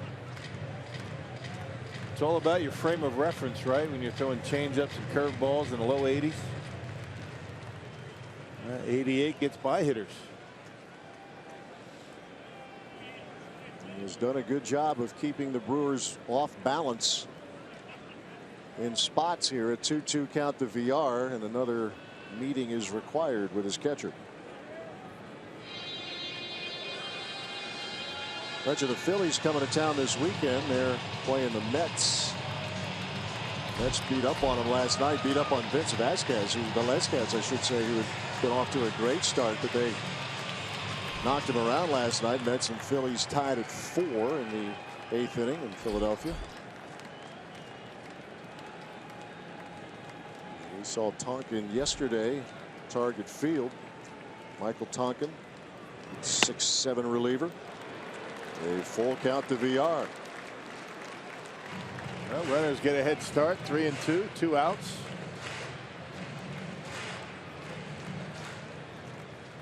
And with pretty good speed on the bases. Flores at second, Santana at first. They'll be on the move. And the bases are loaded. Back-to-back walks. Big opportunity now for the Crew and for Ryan Braun specifically. And he's not going to get a chance to face Tommy Malone again. Here comes Molitor. He wants his right-hander. So Malone was rolling along, and now a bases loaded dilemma for Paul Molitor as he will go to his bullpen and call on Michael Tonkin. 1-1 to score here in the 5th.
1-1 Brewers and Twins. Tommy Milone frustrated to say the least. 4 2/3 innings. He was rolling along, but he leaves the bases loaded.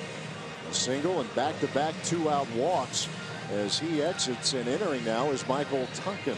He threw an inning and a third in yesterday's ball game, scoreless baseball. Tunkin, the right-hander with a two-seam sinking fastball, slider and changeup. And he's got a mess to deal with. Bases loaded, and Ryan Braun coming to the plate. Time now for At the Plate, presented by Blaze Pizza. Brawny with a couple of singles, one to left, one to right. And the bases are loaded for him.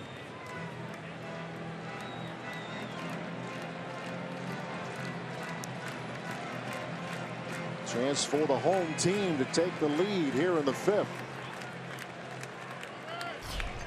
Twins bullpen has gone the last 18 2/3 without giving up an earned run.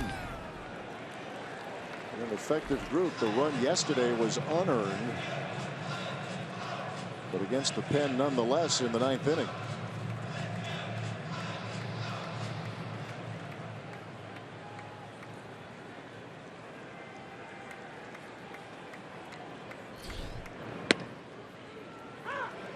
Bring that fastball with some heat. He was 97 on in relief Sunday for the Twins in their extra innings win against the Los Angeles Angels. That big guy is 6'6" and flips it in there pretty good. That was a pretty good pitch on the knees. Braun 6 for 11 with runners in scoring position this year. It's an area where the Brewers have improved a lot here over the last 7 games. They're hitting .327 coming into this game over the last 7 with runners in scoring position. First 7 games it was .163. Saw the numbers. Brawny with the bases loaded. See if he can add another slam. That's a good pitch. Wow. Braun didn't like it. Right on the outside corner. Something on it. 94. Yep, strike.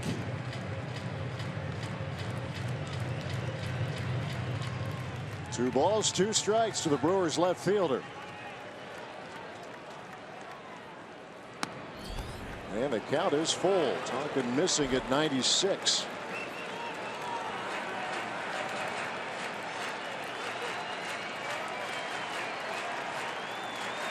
Tonkin in his career, right-handers have hit just .214 against him.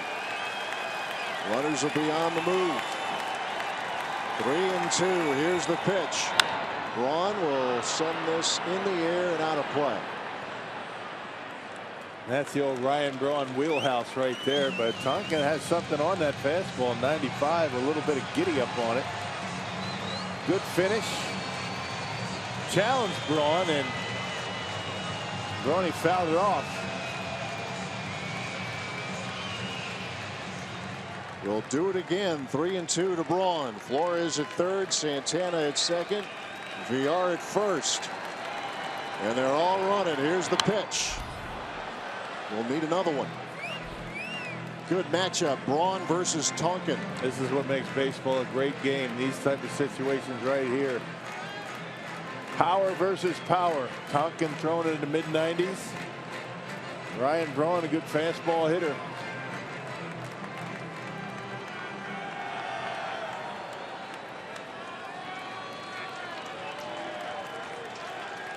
Rod settles in. And again the payoff. Brewers take the lead. Braun draws a walk. That is 3 straight walks now given up by Twins pitching. 2 from Malone, 1 from Tonkin. 2-1 Milwaukee. Yeah, the Brewers had not walked until his 5th inning. Well, a lot of hard stuff for Tonkin against Ryan Braun, and Braun ended up fighting off some tough pitches. There was a good pitch to hit right there. Tonkin able to catch one on the corner. Braun didn't like the call, and after fouling off a couple of pitches on a 3-2 count, Tonkin misses on the inside part of the plate, and the Brewers pick up a run. There it is.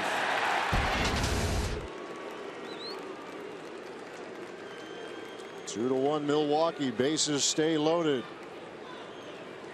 for Jonathan Lucroy.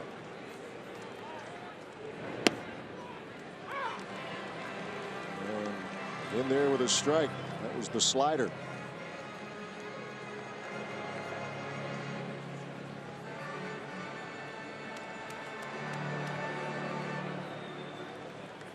Well, the Brewers tied it with a run in the fourth. They grabbed the lead with a run in the fifth. They're still going. Look out.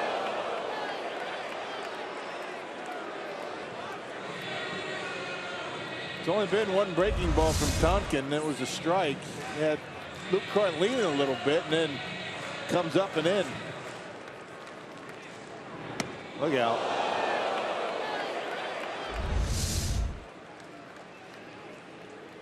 A ball, a strike.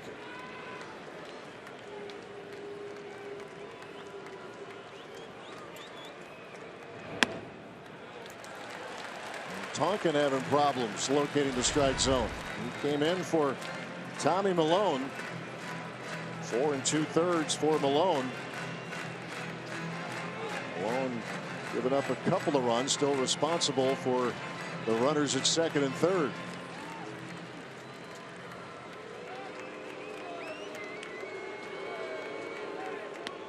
Good breaking ball.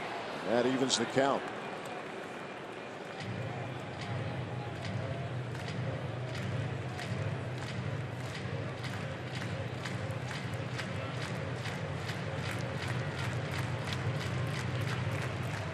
Croy with a chance to extend this lead. Brewers have walked their way to a 2-1 lead in the fifth.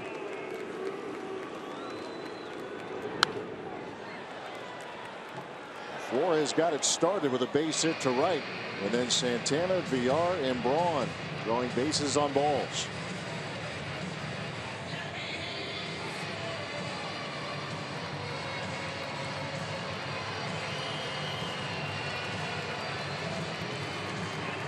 The big right-handed reliever facing the Brewers catcher. And the 2-2. There's a shot to left field. Arcia going back. Can't get it. It bangs off the wall. It'll score 2. Stop sign up. Braun stays at third. And Jonathan Lucroy, a 2-run double. Yep, another fastball and rips it off the base of the wall. Wow.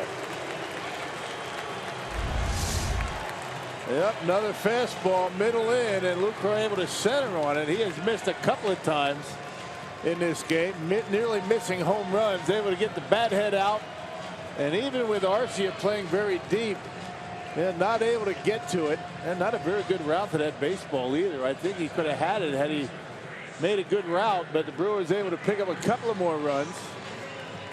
So a walk and a double, scoring 3 in this inning. A 4-1 lead now for the Brewers with runners at second and third.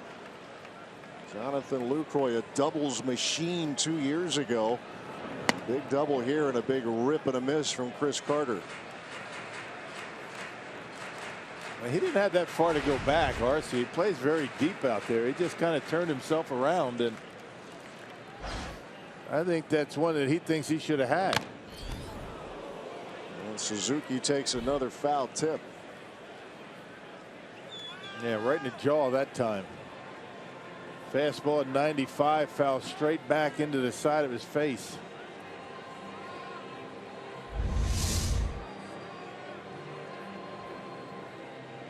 Bang. Ooh. Yeah, those hurt. Oh, you can see right away Suzuki grimacing. He's taking a beating back here today.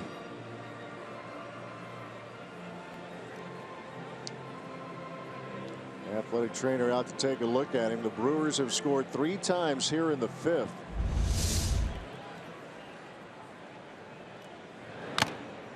Yeah. Wow. Yeah, that mask helps with the bruises and the cuts, but it's still, that's a big shot to the face right there. Foul ball like that. Got to be very careful back there. These guys, I'll tell you, they take shots all the time, and baseball's been very conscious of the concussion protocol, and that's what they're going through right now. He's going to stay in there. He was an all-star 2 years ago. Hit 288. Been a good pro in his career. Lucroy saying, I know the feeling. Yeah, I know the feeling. Dozier says, I'm glad I'm not back there. Lucroy gets his share of shots as well. 0-2 to Chris Carter. Back to the breaking ball that missed. A single, a double, and 3 walks, resulting in a 3-run inning so far for Milwaukee. Carter strikes out swinging, but a good 5th inning for the home team as they take advantage of some wildness from Twins pitching, and Lucroy with the bases loaded bangs one off the boards and left. 2 men score. A 3-run inning. The Brewers leading it 4-1.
Baseball's global reach seems to be greater than ever. For now, Cuba remains one country that's outside its reach.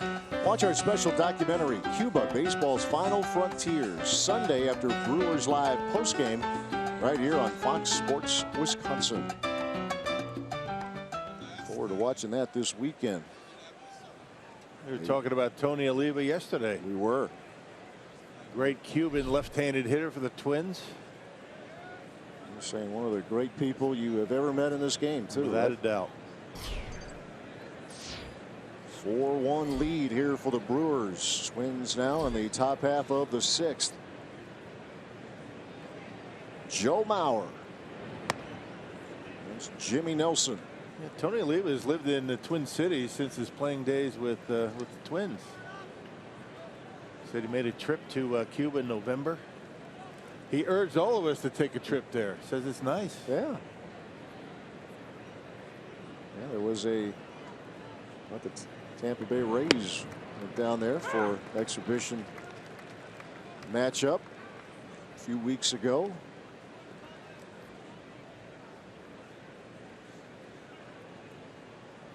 A very interesting documentary to watch. You have a chance to do that Sunday right here after Brewers Live postgame. Mauer will lift one out of play.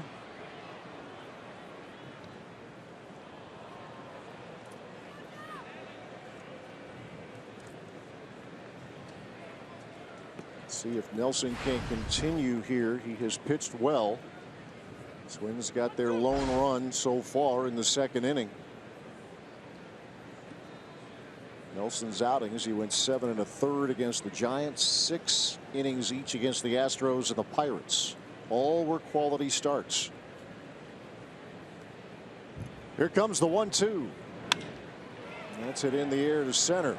Flores has it tracked. 1 out. That's a good job of eating up inside. A very good hitter, Joe Mauer.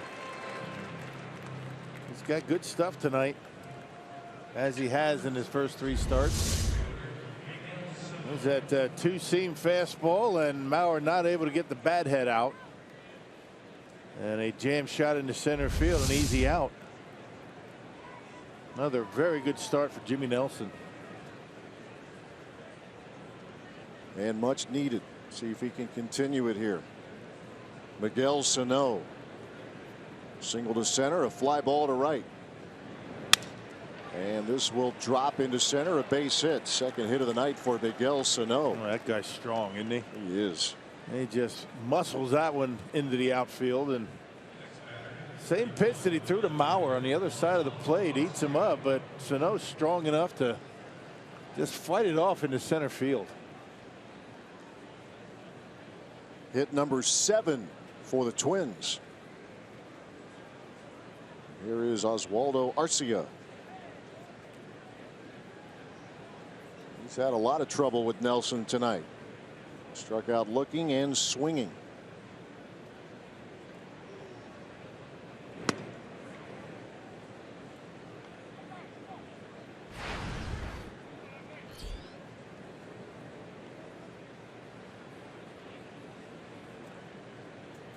Home run came against the Angels over the weekend.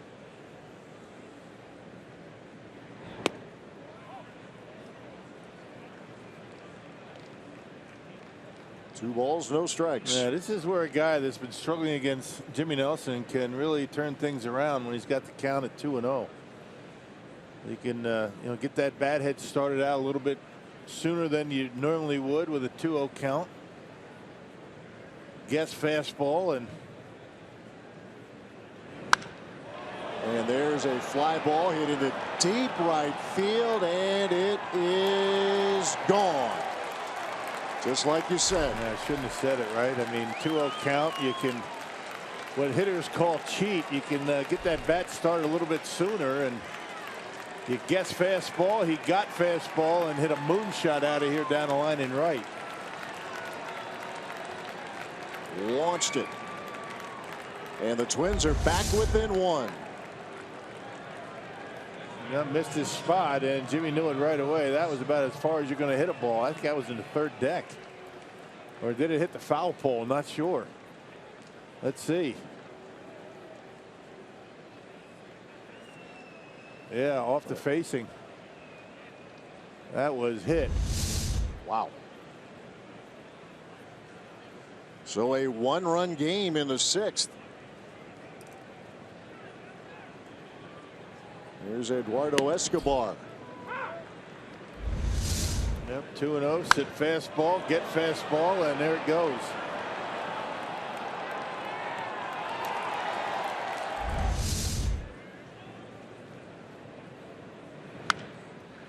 This is popped up, and Nelson will give way. As out number 2, VR with the catch.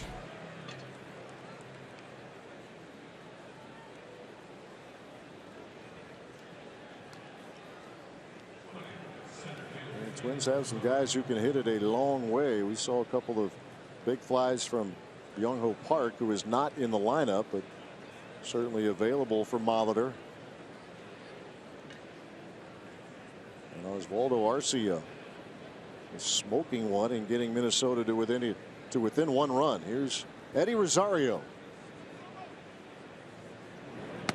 Man, until yesterday, all their home runs, the ones that they hit, weren't too many, all solo shots.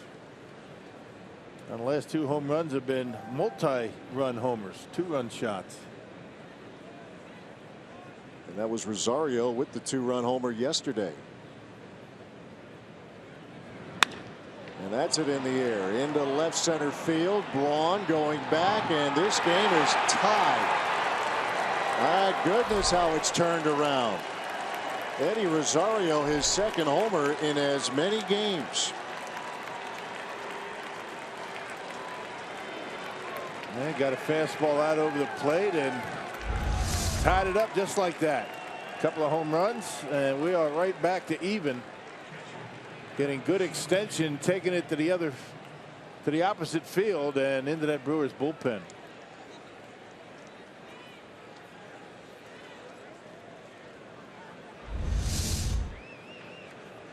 Frustration from Jimmy Nelson.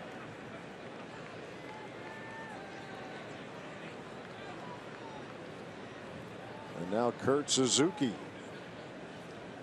2 outs and the base is empty in a tie game. And Jimmy's been bit by the home run bug a little bit this year. You know, third, fourth start, he's given up 6 homers. Yeah, 1 each to the Giants and Pirates, and 2 in the game against the Astros. The only 2 runs the Astros scored. 2 strikes and nothing to Kurt Suzuki.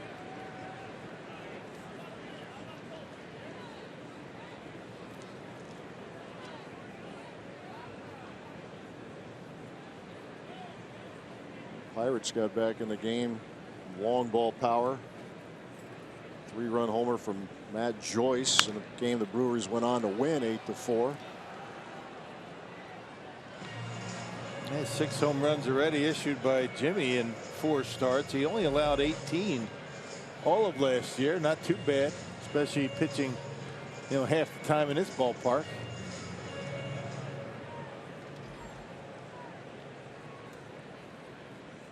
Three-run inning here for the Twins, matching the 3-run inning the Brewers had in the bottom of the 5th. And Suzuki strikes out swinging. And Nelson gets through the rest of the inning, but the Twins with a couple of long balls, and we are tied at 4.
Tied up between the Brewers and Twins. There's a look at Oswaldo Arcia, his 2-run home run, 1 of 2 home runs in the last inning off of Jimmy Nelson. And well, little brother Orlando, he can hit them out of the yard too. It was a doubleheader for the Sky Sox, and look at the numbers for Orlando Arcia. 2 for 4 in game 1. The walk-off 3-run home run, that's his first of the season.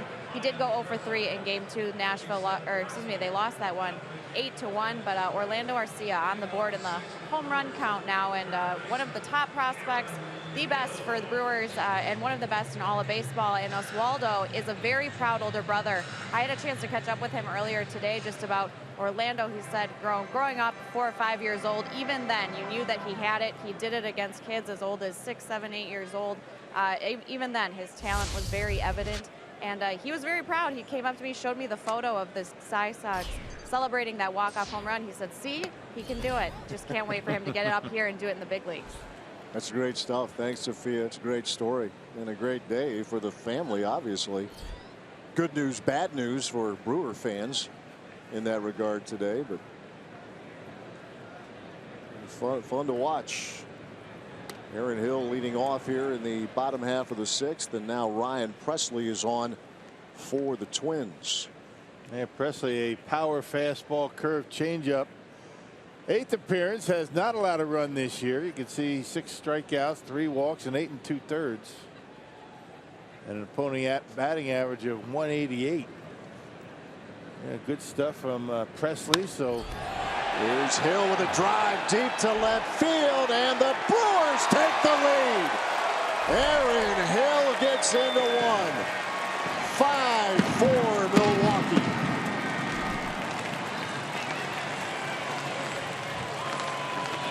And Aaron Hill saying, catch that. He hit a bullet his last time up, but right at the shortstop. And not messing around. Fastball middle in and knocks it out of here. Number 1 for Hill. First home run of the night for the Crew, and he knew it. Don't you like guys, they hit them and put their head down and run. Way back and left. Couple of long home runs here in the 6th inning, and the Brewers contributing to it now is Rivera at the plate. 5-4 Milwaukee. Aaron Hill, his first homer as a Brewer. That first appear with the Twins did Presley in 2013. So he's been with the Twins a while. Up and down. Rule 5 guy. Back in 2012. Red Sox originally drafted him. Back in 07. 0-2 to Yadiel Rivera.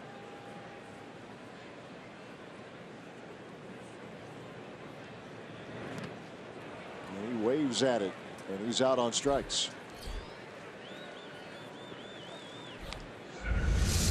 And that hard breaking pitch right here. Slider going straight down, and Rivera out on strikes.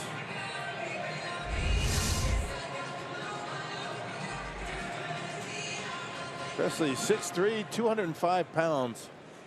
Signed out of high school in Texas. 27 years old, facing Ramon Flores, who started that Brewers rally in the last inning. 1-out single to right. And then the combination of the starter Tommy Malone, he walked 2. Michael Tonkin in relief walked 1. And then Jonathan Lucroy with a 2-run double. All a part of a 3-run 5th inning for the Brewers. Man, 2 of the 3 walks came around to score in that inning. Tommy Malone seemingly breezing through the first 3 innings, and that's been kind of his history. Early in the game, first time through, hitters really don't have much success against him, but second time through, a little bit different, and it held true to you tonight. 2-0 pitch to Flores. Missing upstairs. Yeah, on the flip side, Jimmy Nelson was in pretty good groove too. The Twins had scored a run in the first, but then a solo homer, a 2-run homer. And briefly the game was tied, but the Brewers regained the advantage here in the bottom of the inning.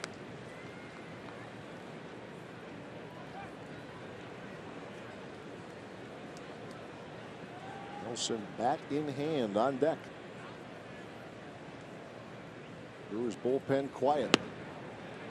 And another walk. 4th walk drawn by the Brewers here tonight. Yeah, well, with a slider and missed down. Good take by Flores, who's been on in his last 2 at bats.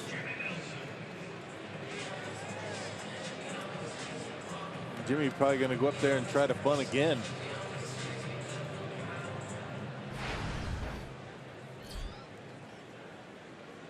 So he will get the chance to move this game through the 7th inning. See if he can bunt the guy over, and he lays one down, and that is perfectly placed. That'll work. Flores moves to second. 2 men out. Excellent job by Jimmy. Able to drop it down. Can't be easy to bunt a guy like Presley. Throws hard. He's got some movement on it. Able to drop it down nicely down that first base line and advance the base runner. Good technique with that bat head out. The handle of the bat below the barrel. You can't pop it up when you do that. Well done. So a man in scoring position, Ramon Flores, and a chance for Santana to pick him up.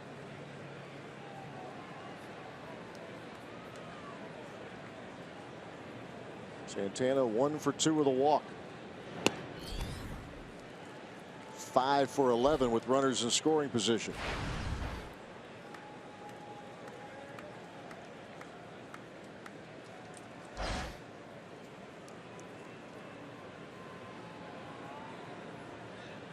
Presley with a 1-0.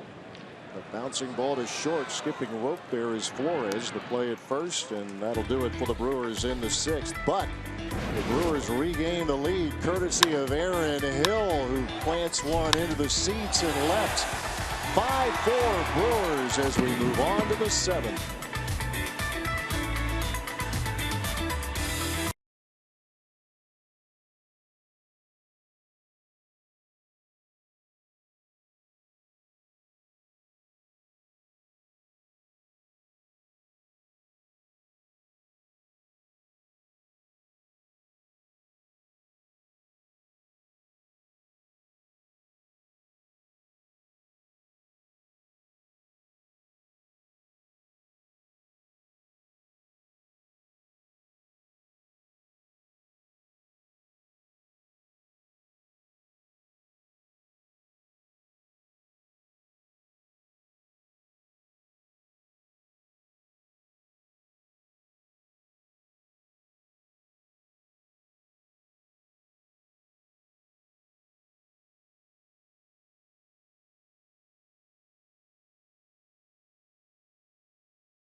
At Miller Park, the Brewers have a 5-4 lead, and this Sunday is another Kids Eat Free Sunday. That's right, you heard it right. Kids Eat Free Sunday at Miller Park. All kids 14 and under will get a free hot dog, bottled water, apple slices, and an ice cream treat courtesy of Pick and Save, Blue Bunny, and Heinz. For tickets to Sunday's game against the Phillies, visit Brewers.com.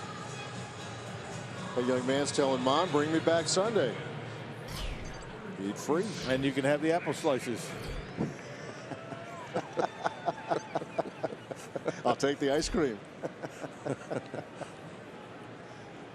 Top of the 7th, Max Kepler, who entered the game defensively the last inning, out in center. Double switch. He leads things off against Jimmy Nelson. First pitch swinging. Ground ball to Rivera. 1 up, 1 down.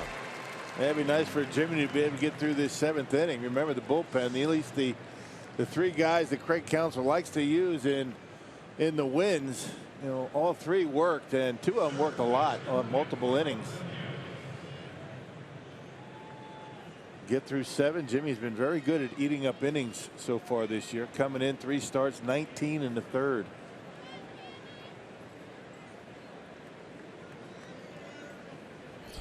Team gives him a 1-run lead on the Aaron Hill solo homer. Here's Nunez.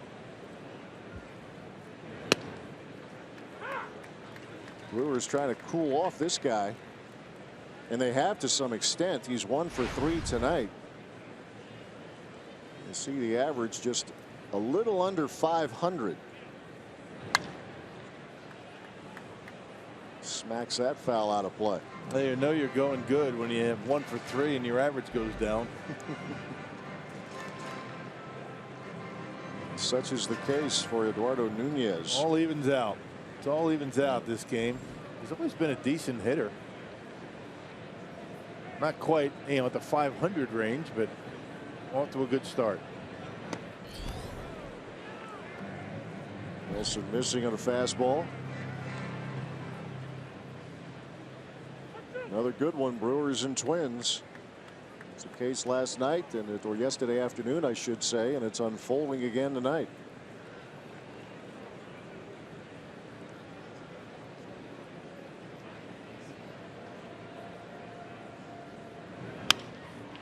That's hit in the air to left. Braun is there. 2 outs.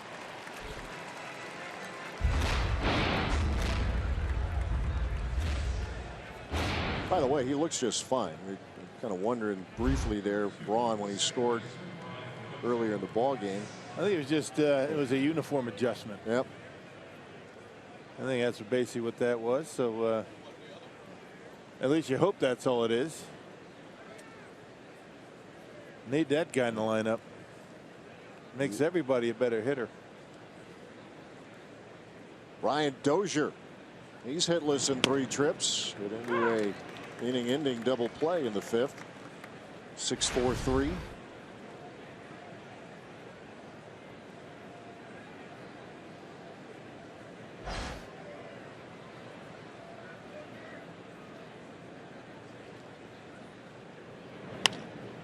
Little check swing, and that's going to be a fair ball and a tough play. It got by Carter, and that's going to be an excuse me double from Brian Dozier. That's supposed to happen to red hot hitters. Dozier is not that, but he gets himself a double with 2 outs.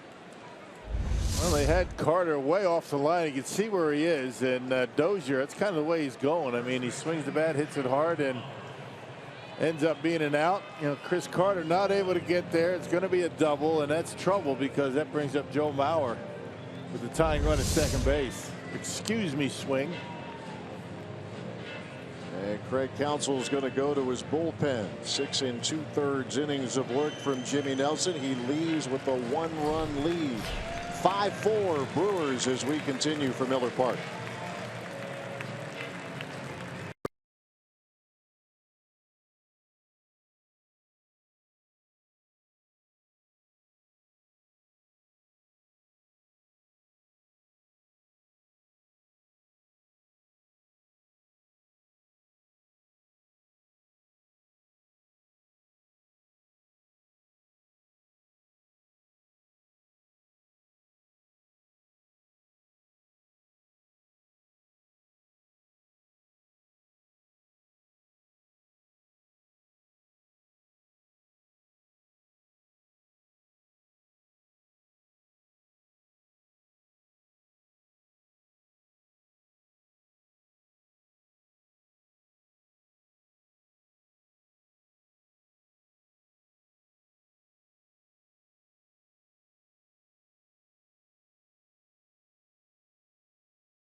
Runner in scoring position for the Twins. Brewers trying to hang on to this 1-run lead. Jimmy Nelson. Yeah, Jimmy had pretty good stuff. I mean, pretty good command early on, but the Twins made it tough on him. He only had 1 3-up, 3-down inning. That was a third. Yeah, the Twins going to be having only their 5th at bat with runners in scoring position tonight. He walked 1, struck out 6, but the 2 home runs cost him dearly. He leaves with a lead.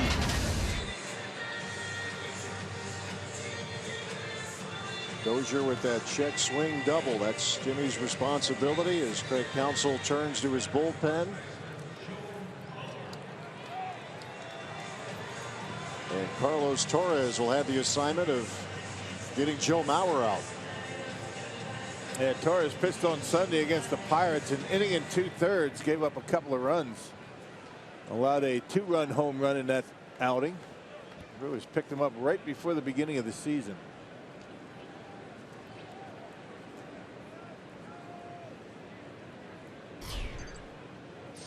Mauer 0 for 2 with a walk. He struck out and flied to center.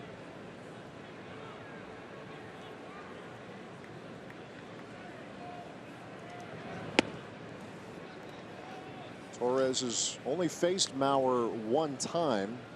in his career. Got him out. He got first base open, but you never really want to walk the go-ahead run on base. But Brewers not comfortable bringing in their left-handers, Freeman and Capuano, going with Torres. You got a right-hander on deck.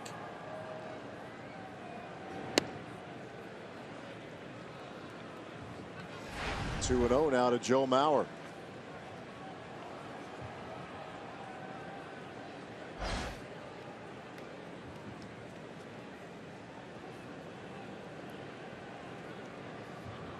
Jimmy Nelson stands to be the winning pitcher. Long way to go, though. See if the Brewers can hold this lead in this inning and the rest of the way. And Torres having trouble with the strike zone, being careful, as you said, perhaps. But it doesn't look as though he wants to throw him any strikes. Might as well just put him on, right? It seems like that anyway. He's missed badly on the first 3 pitches. There's Dozier, the runner at second.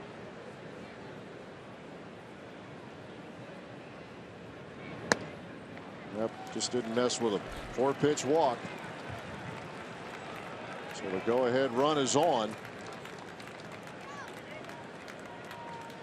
And this is the guy the Brewers, I think, wanted to attack. Miguel Sano. Big, strong right-handed hitter. He's already got a couple of hits tonight.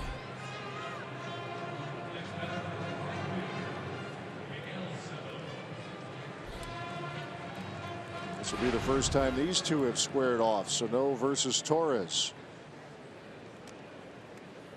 2 singles to center. And in between, a fly ball to right. That has been Sano's night.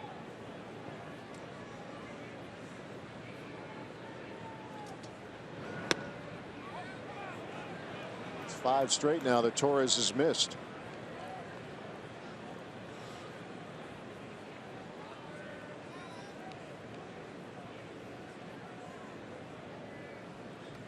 Twins with a 2-out threat in the 7th.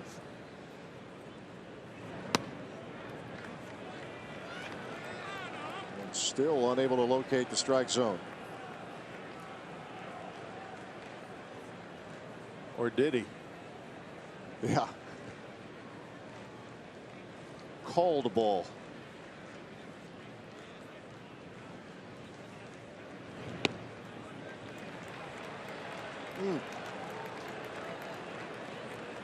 This is the guy he wants. He's got Arcia on deck. That's not the guy you want to have to deal with. He just hit a homer. And you got to believe Sano is going to be swinging 3-0 here. Here it comes. And another 4-pitch walk. It's 8 straight missed by Torres. The bases are loaded in the 7th. And that'll bring the pitching coach, Derek Johnson, to the mound.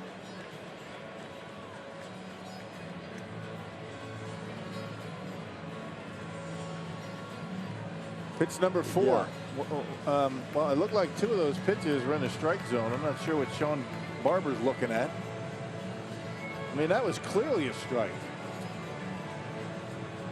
Yeah, nothing borderline. Borderline there. I mean, 2 of them should have been strikes. Called balls. 30-second clock about to expire here. John Lucroy probably asking, where was that one? Oswaldo Arcia with the bases loaded coming to the plate. Here's what he did in his last at bat in the last inning. 2-0 count after really struggling against Jimmy Nelson his first 2 at bats. Got the count in his favor. Looked fastball, got it, and knocked it out of here.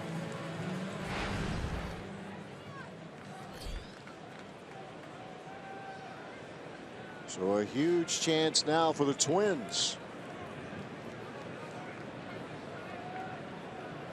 Dozier at third, Mauer at second, Sano at first. With the left fielder, Oswaldo Arcia. Now tip into the mid of Lucroy.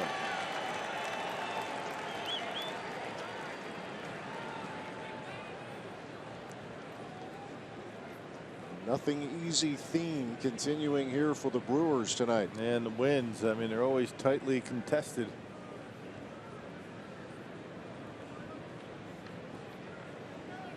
A 1-strike pitch. There you go.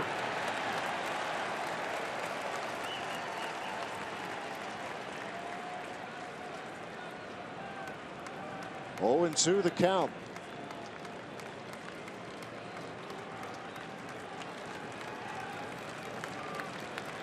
Torres trying to get out of this bases loaded mess. And he does. Strikes him out swinging. It wasn't easy, but he gets the job done. The Twins leave him loaded. Brewers a 1-run lead.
Seventh, Carlos Torres able to wiggle out of trouble.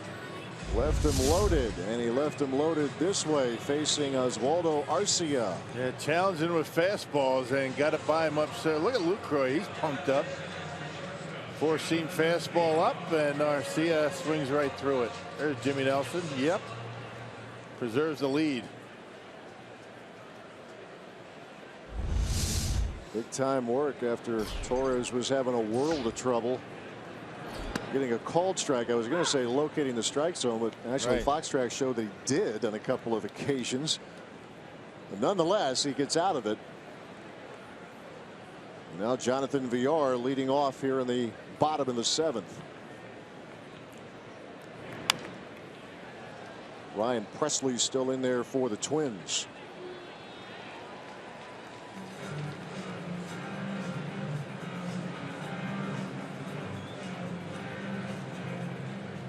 Draft pick of the Boston Red Sox 9 years ago.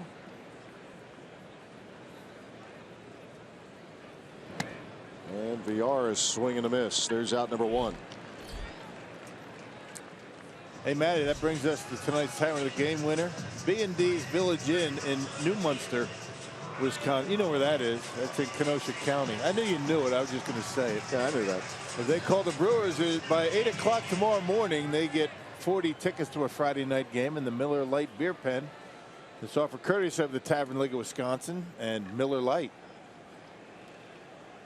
New Munster. It's spelled different than the Munster cheese. I gotcha. You are so well versed in your Wisconsin knowledge. Towns that are not overly big. I get help with some of these. Well, okay. Get a little assistance. Yeah.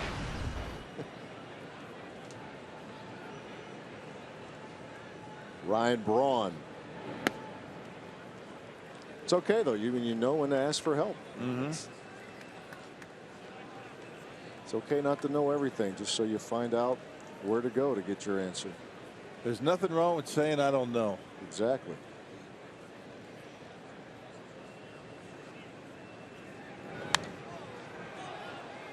Twins have yet to retire Braun tonight. 2 singles and a walk.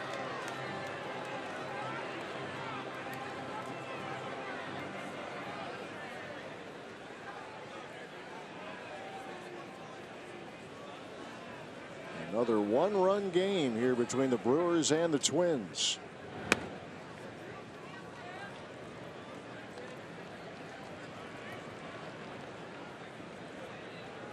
Yeah, Ryan Braun with a 3-1 count.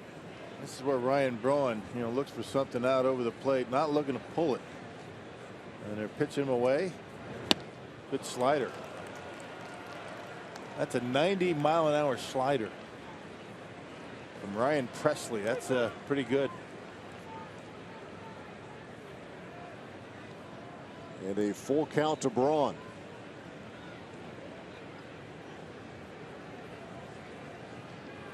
Here comes the 3-2. And Ryan draws another walk. And tried it again and didn't bite this time. So Ryan's been on all 4 times tonight. That is the 5th walk given up by Twins pitching. They gave up none through the first 4.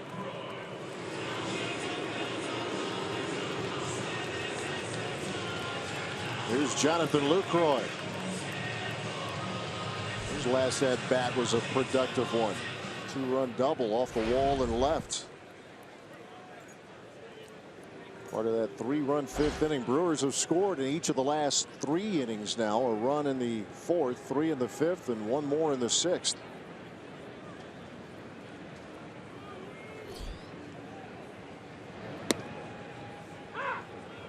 The breaking ball for strike 1. You see how deep Arce is out in left field. I mean, that's way back out there in left, and that's where he was when Lucroy hit one at the base of the wall. You wonder why he wasn't able to catch it. Just took a bad route on it, and that's about as deep as you're ever going to see anybody play left field at Miller Park. A lot of room in front of him.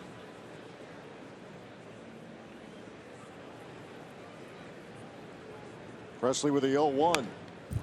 Good cut on it, but fouled it back.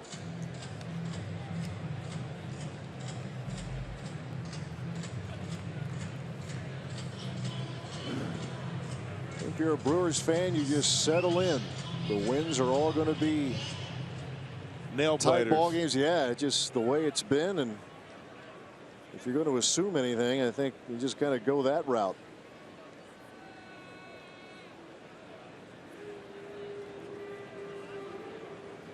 Presley ready with a 2-strike pitch. Lucroy shoots it foul and out of play.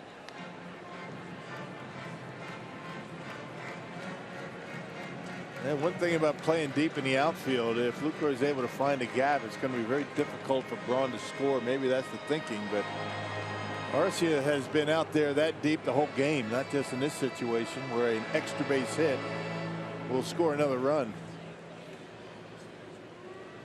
Still 2 strikes or nothing to Jonathan Lucroy.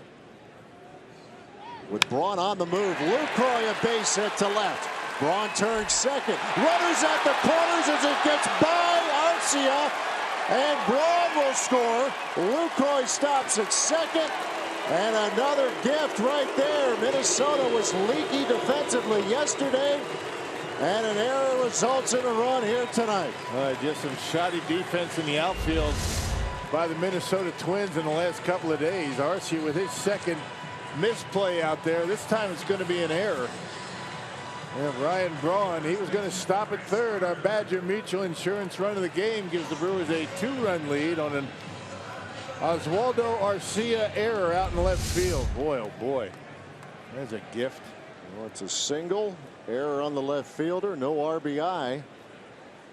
If the Brewers get the run, they lead 6-4. And here's Chris Carter.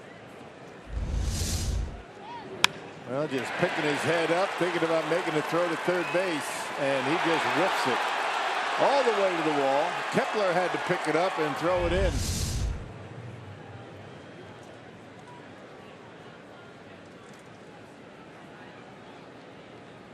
Carter with a chance to pick up Lucroy. And that's hit well into right center field, and that he's gone. That got out of here right now. A 2-run laser from Chris Carter, and it's 8-4 Milwaukee.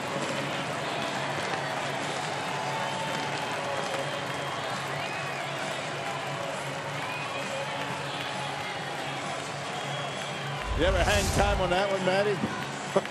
My goodness. Wow. You can hang out a week's worth of laundry on that rope. My goodness. Watch this. I mean, this ball gets out of here about as fast as you can. And this is what Chris Carter does. This is his second hit. Second and third RBIs. Unbelievable. Pitching change in Milwaukee. Big inning for the Crew.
Baseball on Fox Sports Wisconsin is brought to you by Miller Lite, the original light Pilsner. Cheers, it's Miller time. And by the Wisconsin Lottery, reminding you to please play responsibly. Well, the Brewers busted out the grown man bats here in the last couple of innings. Aaron Hill, who's at the plate now, homered in the sixth. Two-run frozen rope from Chris Carter. Another pitching change here for the Twins as Casey Fiend is on. He's having a rough time of it so far. Casey Fiend, sixth appearance, big earned run average, and you can see the opponent batting average at .389. First appearance in the series for Casey Fiend, the right-hander. It's a good thing that home run didn't hit the wall. It would have taken a hunk out of it. You're right. I don't remember seeing a ball hit at that hard, going that far. The only question was it going to be high enough. This guy is so strong. Watching those games out in Arizona, Rock, and you were there in person, you and Craig and BA, and launched a few out there. It is something to watch. You want to do a 1/1000 on this next replay? It'll be interesting to find out. 1,000, 2,000, 3,000, 3,000, 4,000. That's 4 seconds to get out of here. Unofficially. The exit velocity was a lot, whatever that total is going to be. It exited quickly, and Hill with another hit. Single to right field. Oh, an encouraging last couple of at-bats for Aaron Hill. Well, and the one before that, he hit a bullet right at the third base or the shortstop, a one-hopper. You see Casey Fiend with a fastball, low 90s, and look at the approach for Aaron Hill. Just takes it hard out there in the right field. Another base hit.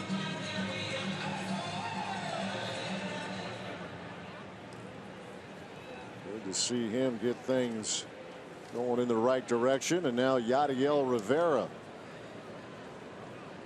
3-run inning. Brewers have scored in 4 straight innings now. As that Twins bullpen, which has been very good the last few days, has been roughed up here tonight.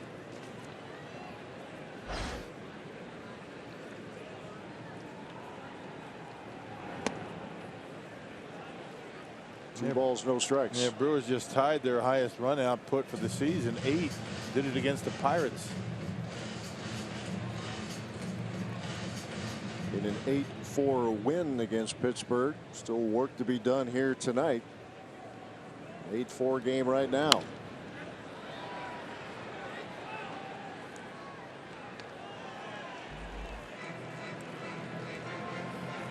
So the Brewers 6 wins.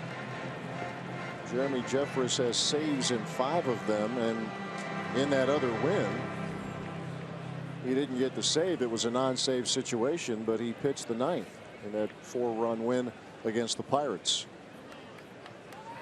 Hill on the move. Here's the throw down to second. That's easy money for Aaron Hill. Yeah, he got a great jump. He took off before Fiend threw to home plate.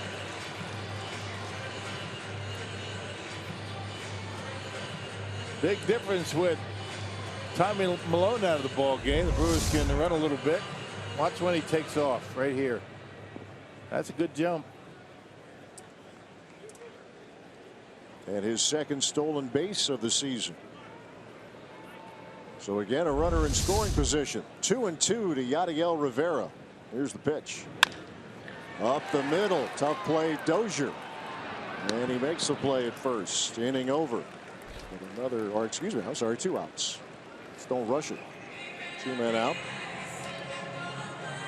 And Hill over at third.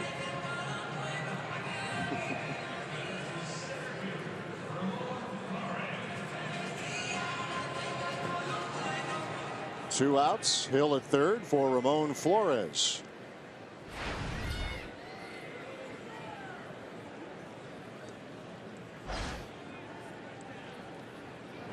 Flores a hit and a walk tonight. He got his hit against Tommy Malone, the lefty. Hung right into on a curveball.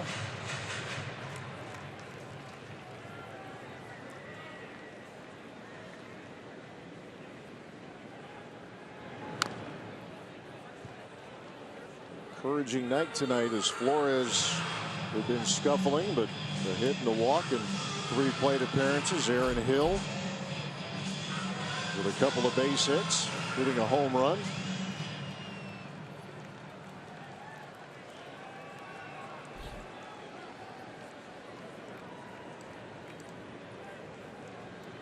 Fiend brings the 1-1.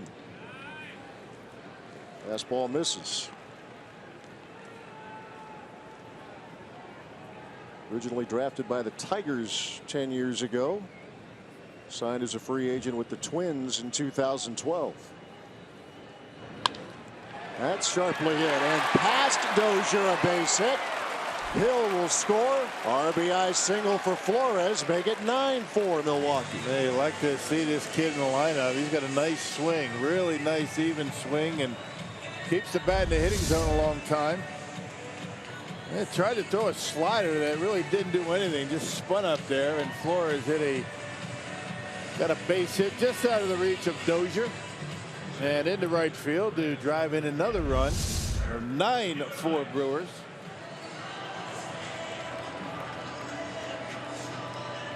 A 4-run inning. Now Kirk Neuenhuis will come in to pitch hit.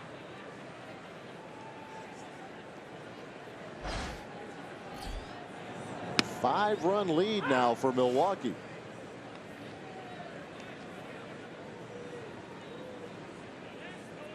Remember, it was a 1-run game at the top of the inning, and the Twins had the bases loaded, but Carlos Torres got out of it by striking out Oswaldo Arcia.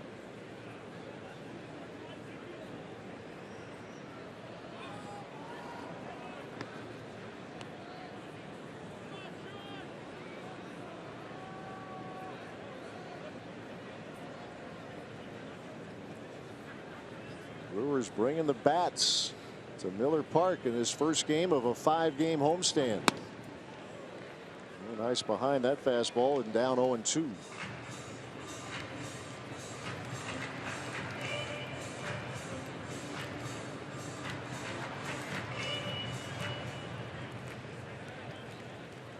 Flores, the runner at first.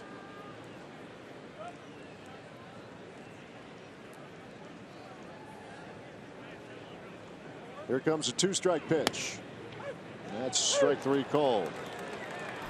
Inning over, but a real good inning for the Brewers, putting 4 on the board including this blast from Chris Carter that got out of here in a hurry. 9-4, Brewers lead the Twins.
Tonight as they lead the Twins 9-4, and tonight's the first night of the Brewers 5-county 5-day celebration.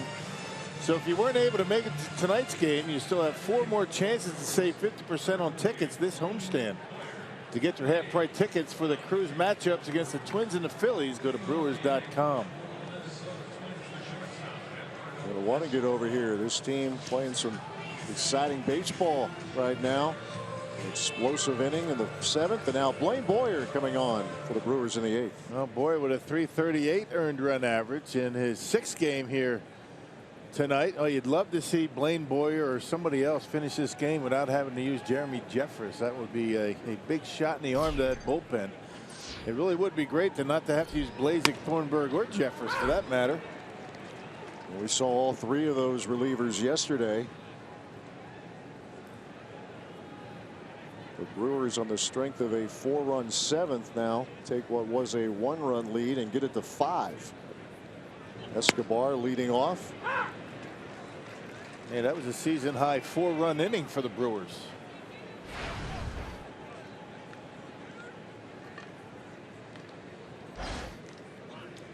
Now let's see how Boyer handles things against his former team here in the 8th inning.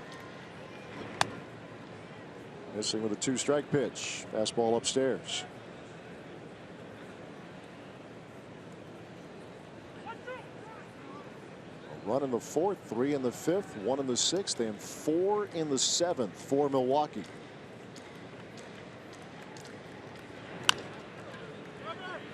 There's a bouncing ball to Rivera.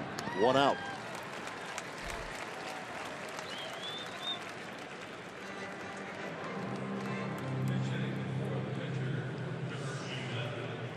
So with 1 out, Paul Molitor goes to his bench. Boyer now will face Jorge Polanco. It's called up a couple of days ago. Molitor will, after tomorrow's game, will still face National League opposition. They'll go to Washington from here. So he wants the extra bat. He has a 5-man bench right now. It feels as though he needs that for these couple of games in Milwaukee. When you have the pitcher hitting, you need to pinch hit. Get that extra bat. They've got 5. The Brewers only have 4 on their bench.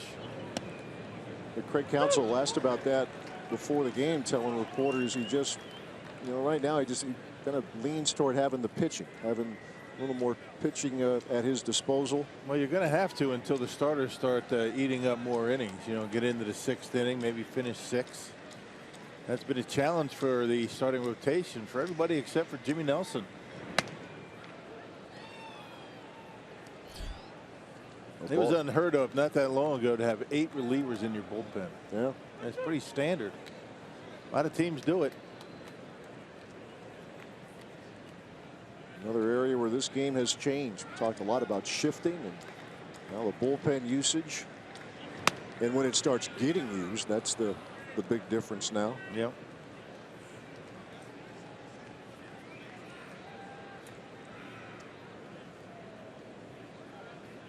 That Brewers bullpen, which has turned in some pretty good work, including number 37 there, Tyler Thornburg. Blazek over there as well. Polanco pops this one up. And Rivera will give way to VR. 2 outs.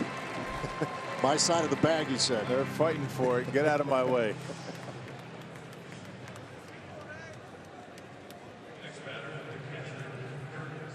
Good to see the smiles. 2 men out. Base is empty for the catcher, Kurt Suzuki.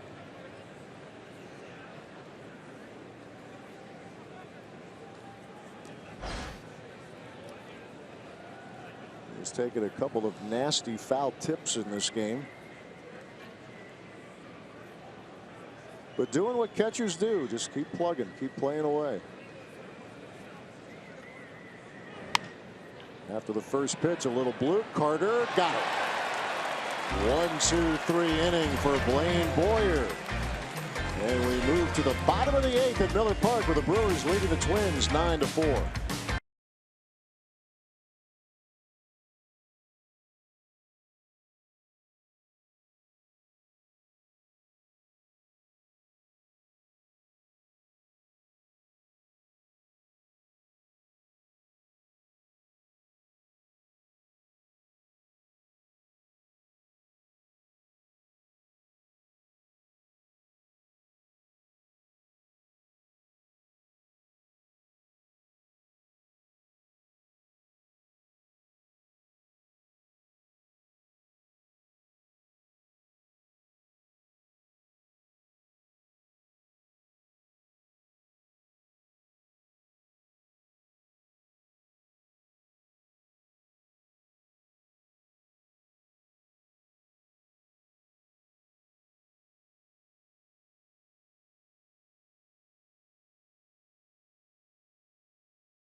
It's 9-4 cushion over the Twins. We're getting set for Brewers Live postgame coming up after the ball game. And how about the middle part of the lineup now? Chris Carter, Aaron Hill, home runs here tonight. Aaron Hill hitting the ball real hard. And that's what you want. You want on your ball club. You want production out of that middle part of your lineup. Brewers getting it tonight. The 4-run inning in the 6th inning or 7th inning was the biggest they've had all year. All right, we're going to talk about this game here from the clubhouse. Also, Craig Counsell all coming up. Plus our big money moment right now, Rock. To give you a heads up, we're looking at a big 7th inning on the mound and at the plate for the Brew Crew. That was big money, wasn't it? Especially that home run by Chris Carter. That was big time. Big money. Man. Big money. Top of the order for the Brewers as Domingo Santana will lead things off. First pitch swinging, sends one deep to right field, and that's gone.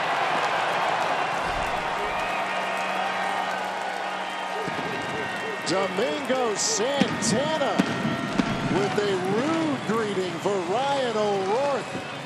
10-4 Milwaukee.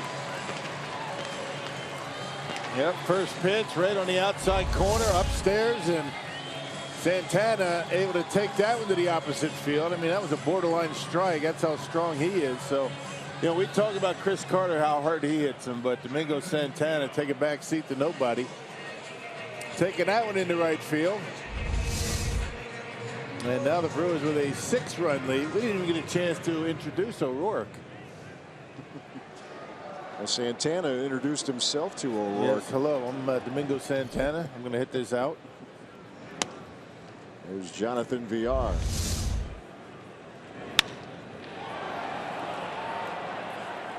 Big, strong Domingo Santana doing a lot of good work to right field.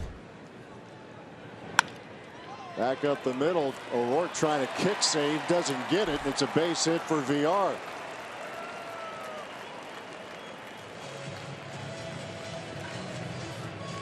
So Ryan O'Rourke getting a very rude greeting here. Yeah, right down the middle, and O'Rourke trying to knock it down, but sneaks into center field. 13 hits for the crew now. Good to see these guys swinging the bats. Boy, it really is. Remember, they got 1 hit in St. Louis. 3-hit shutout in Pittsburgh. Yeah. Twins have yet to get Braun out tonight. Couple of hits, couple of walks.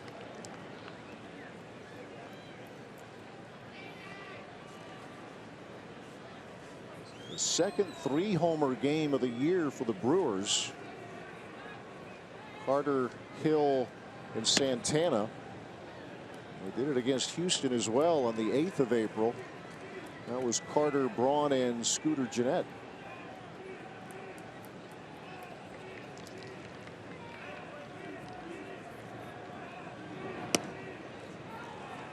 And O'Rourke, considered by some more of a lefty-levy specialist, but they just need Mahler just trying to get a pitcher to get through an inning right now. 5th pitcher used tonight. Yeah, they're just trying to get through this game without having to use their, their setup man, their closer. 13-hit attack for the Brewers most of the year. They had 11 last week against the Pirates, and Braun just turns on one. Deep left field, and it is caught over in the corner. Man, it was fair ball, too. Wow, what a catch. Arcia going over there. Ryan Braun having trouble believing that. Yeah, he just didn't get all of it. He got it down on the trademark a little bit, because if he did on a sweet spot, it would have been out. Right up against the wall. Wouldn't have been a home run, but a nice play by Oswaldo Arcia to take away extra bases from Ryan Braun.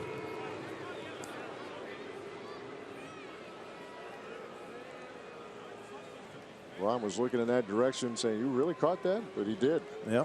Nice catch. 1 out, 1 on for Lucroy.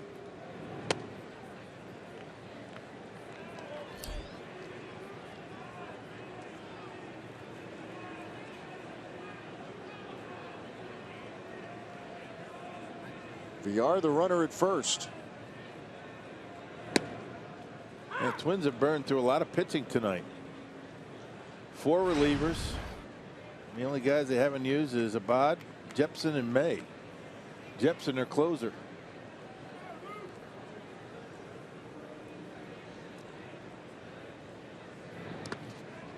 The Brewers beat Jepson yesterday, getting that run in the 9th. Twins came into this game with a bullpen that had gone 18 2/3 without allowing an earned run. The bullpen tonight has given up 6 runs, all earned. Everyday Eddie Guardado, the bullpen coach out there. He was a pretty good lefty for a long, long time.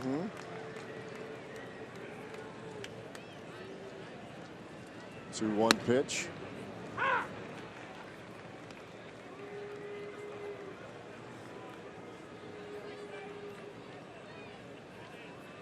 Count is even to Jonathan Lucroy. 27-year-old Ryan O'Rourke, recently called up from AAA Rochester.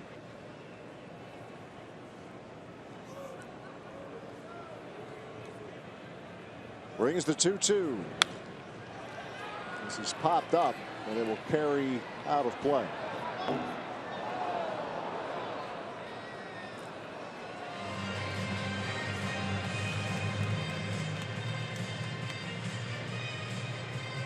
Brewers have broken this game open. 4-run 7th, another run in the 8th. They've scored in each of the last 5 innings.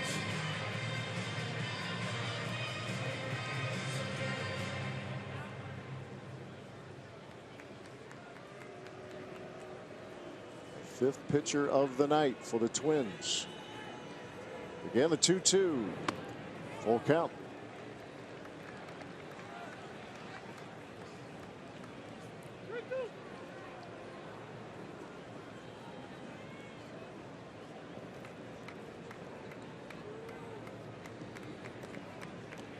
Croy, big 2-run double in what turned out to be a 3-run 5th. Singled his last trip as well and rips one just foul.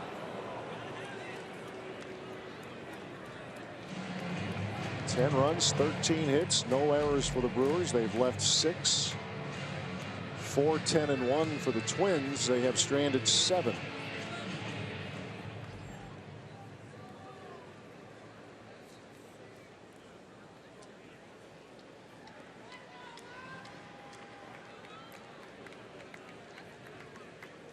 Here comes the 3-2. Walked him. The Brewers racking up the walks once again tonight. Yeah, it took them a while to get a walk. It was the 5th inning.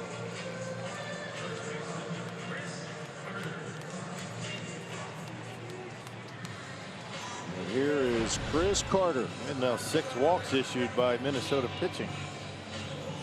You got 6? Yes, all since the 5th inning. Right.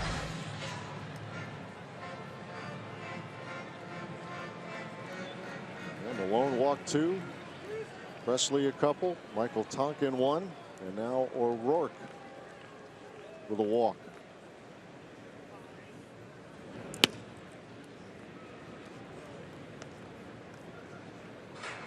Carter tonight with a double in the 4th.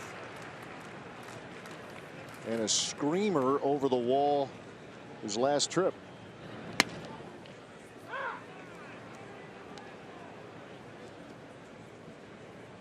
Not much in the way of elevation on the home run. Didn't need it. No. Just lined it out of here. Amazing.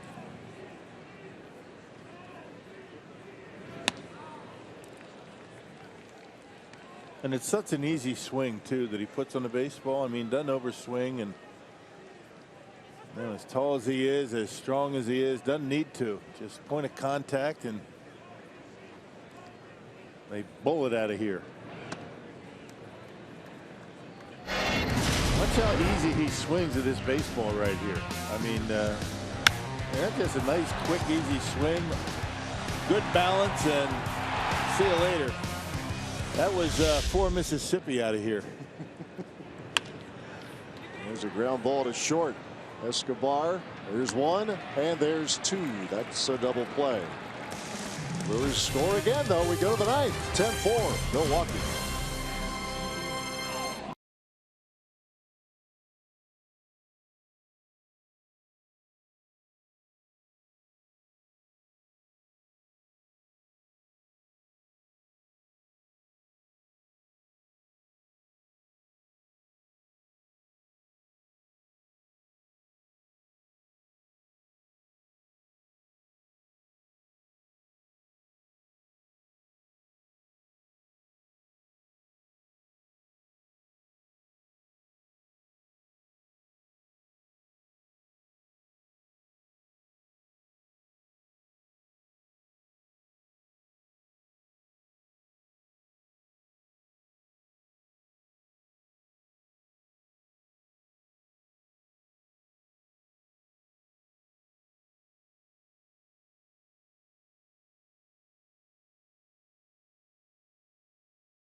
Brewers baseball on Fox Sports Wisconsin, presented by Potawatomi Hotel and Casino. Spend the nights with luxury.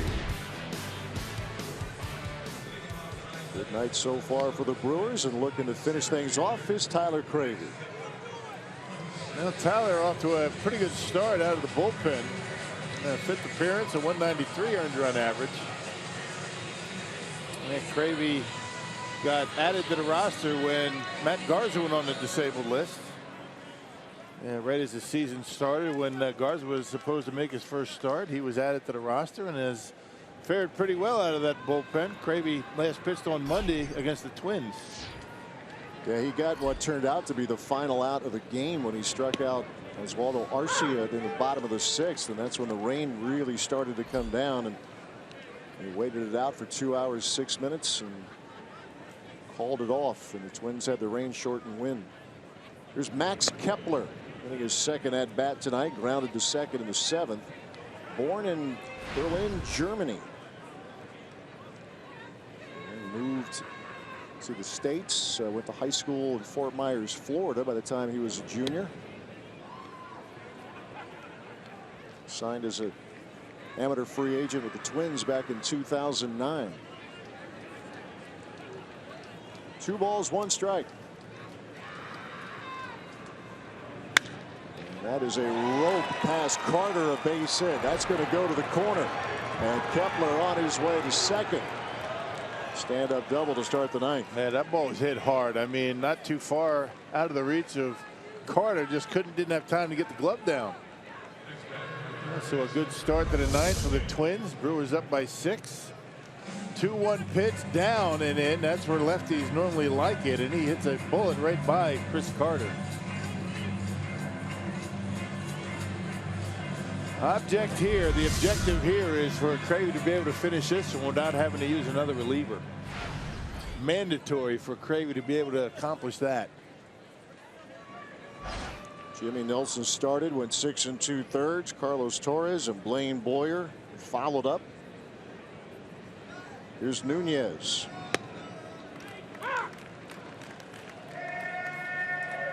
Torres, when he came in, walked a couple. The bases were loaded. He struck out Oswaldo Arcia to protect a 1-run lead. Jimmy Nelson in line to get the win tonight. Blaine Boyer pitched a 1-2-3-8.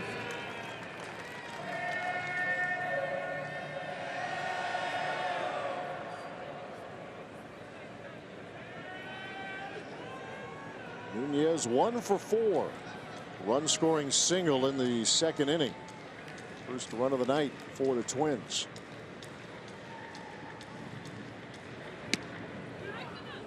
Minnesota with 11 hits in this game. Yeah, they've been swinging the bats as well.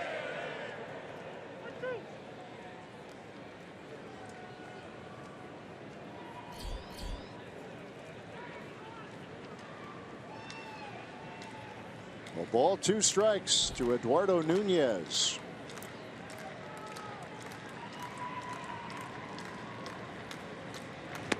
Swung on and missed. There's out number 1 in the ninth. There's that changeup from Cravey. He's got a good one. Just a matter of being able to get ahead in the count and get him to chase out of the zone, and he does here. That's a nice pitch.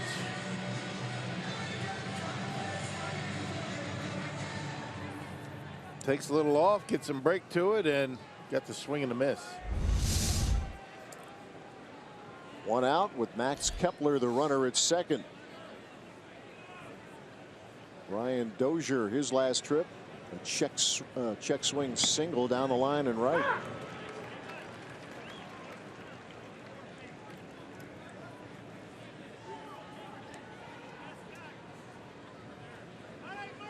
Brewers looking to finish this one off and make it 2 straight over the Twins after winning 6-5 yesterday afternoon. Out in front and down 0-2 is Brian Dozier. And a changeup.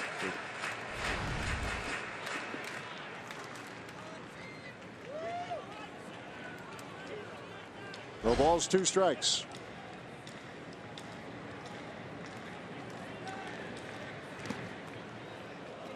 Luke able to block it, but Kepler will hold.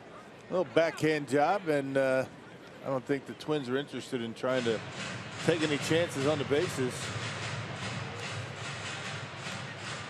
Catcher's night's never over until it's over. Self-preservation back there. A ball, 2 strikes to Brian Dozier.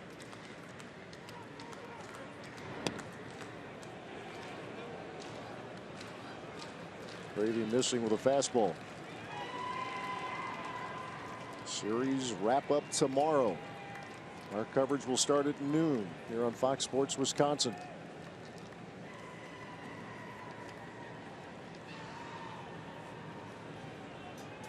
Two-two pitch. Hit in the air, right center field. Santana on the run. Flores as well. Santana will take care of it. 2 men out. Dozier thought that was out of the ballpark. He threw his hands up, fired him down, thinking he got one. Nope. Not here at Miller Park. Certainly not a home run in Minnesota.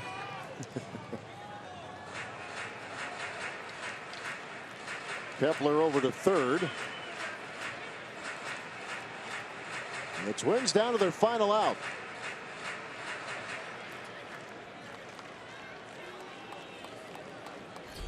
Tyler Cravey trying to finish this one off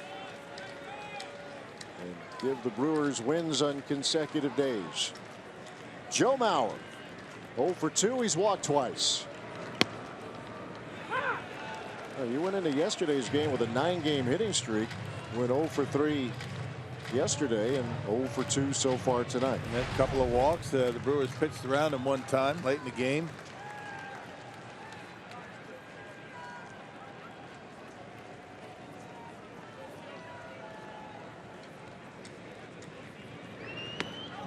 Swing and a miss.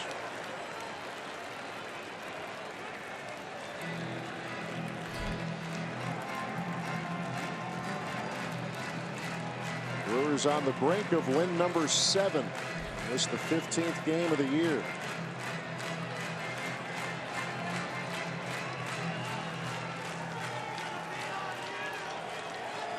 Gravy is ready with the 0-2 pitch. Bouncing ball past Carter, a base hit. Kepler will score. RBI single for Joe Mauer. It's a 10-5 game. Had to mention that hitting streak, didn't you? I did. Sorry. A seeing eye base hit out of the reach of Chris Carter. Carter's missed on a couple of occasions tonight, just out of his reach. And an RBI for Mauer.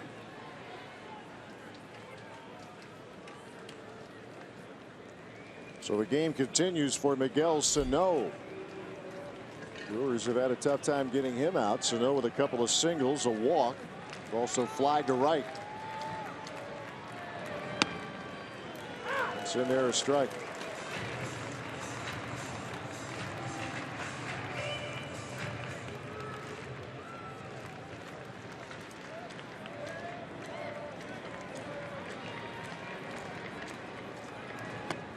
Twelve hits tonight for the Twins. The Brewers with 13. The crew has made the most of those hits. A 10-5 lead for Milwaukee.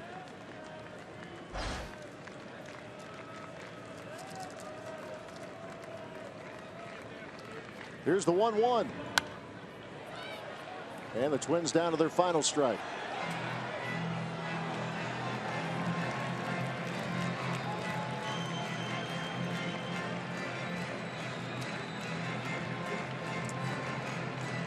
Brewers have scored in 5 straight innings.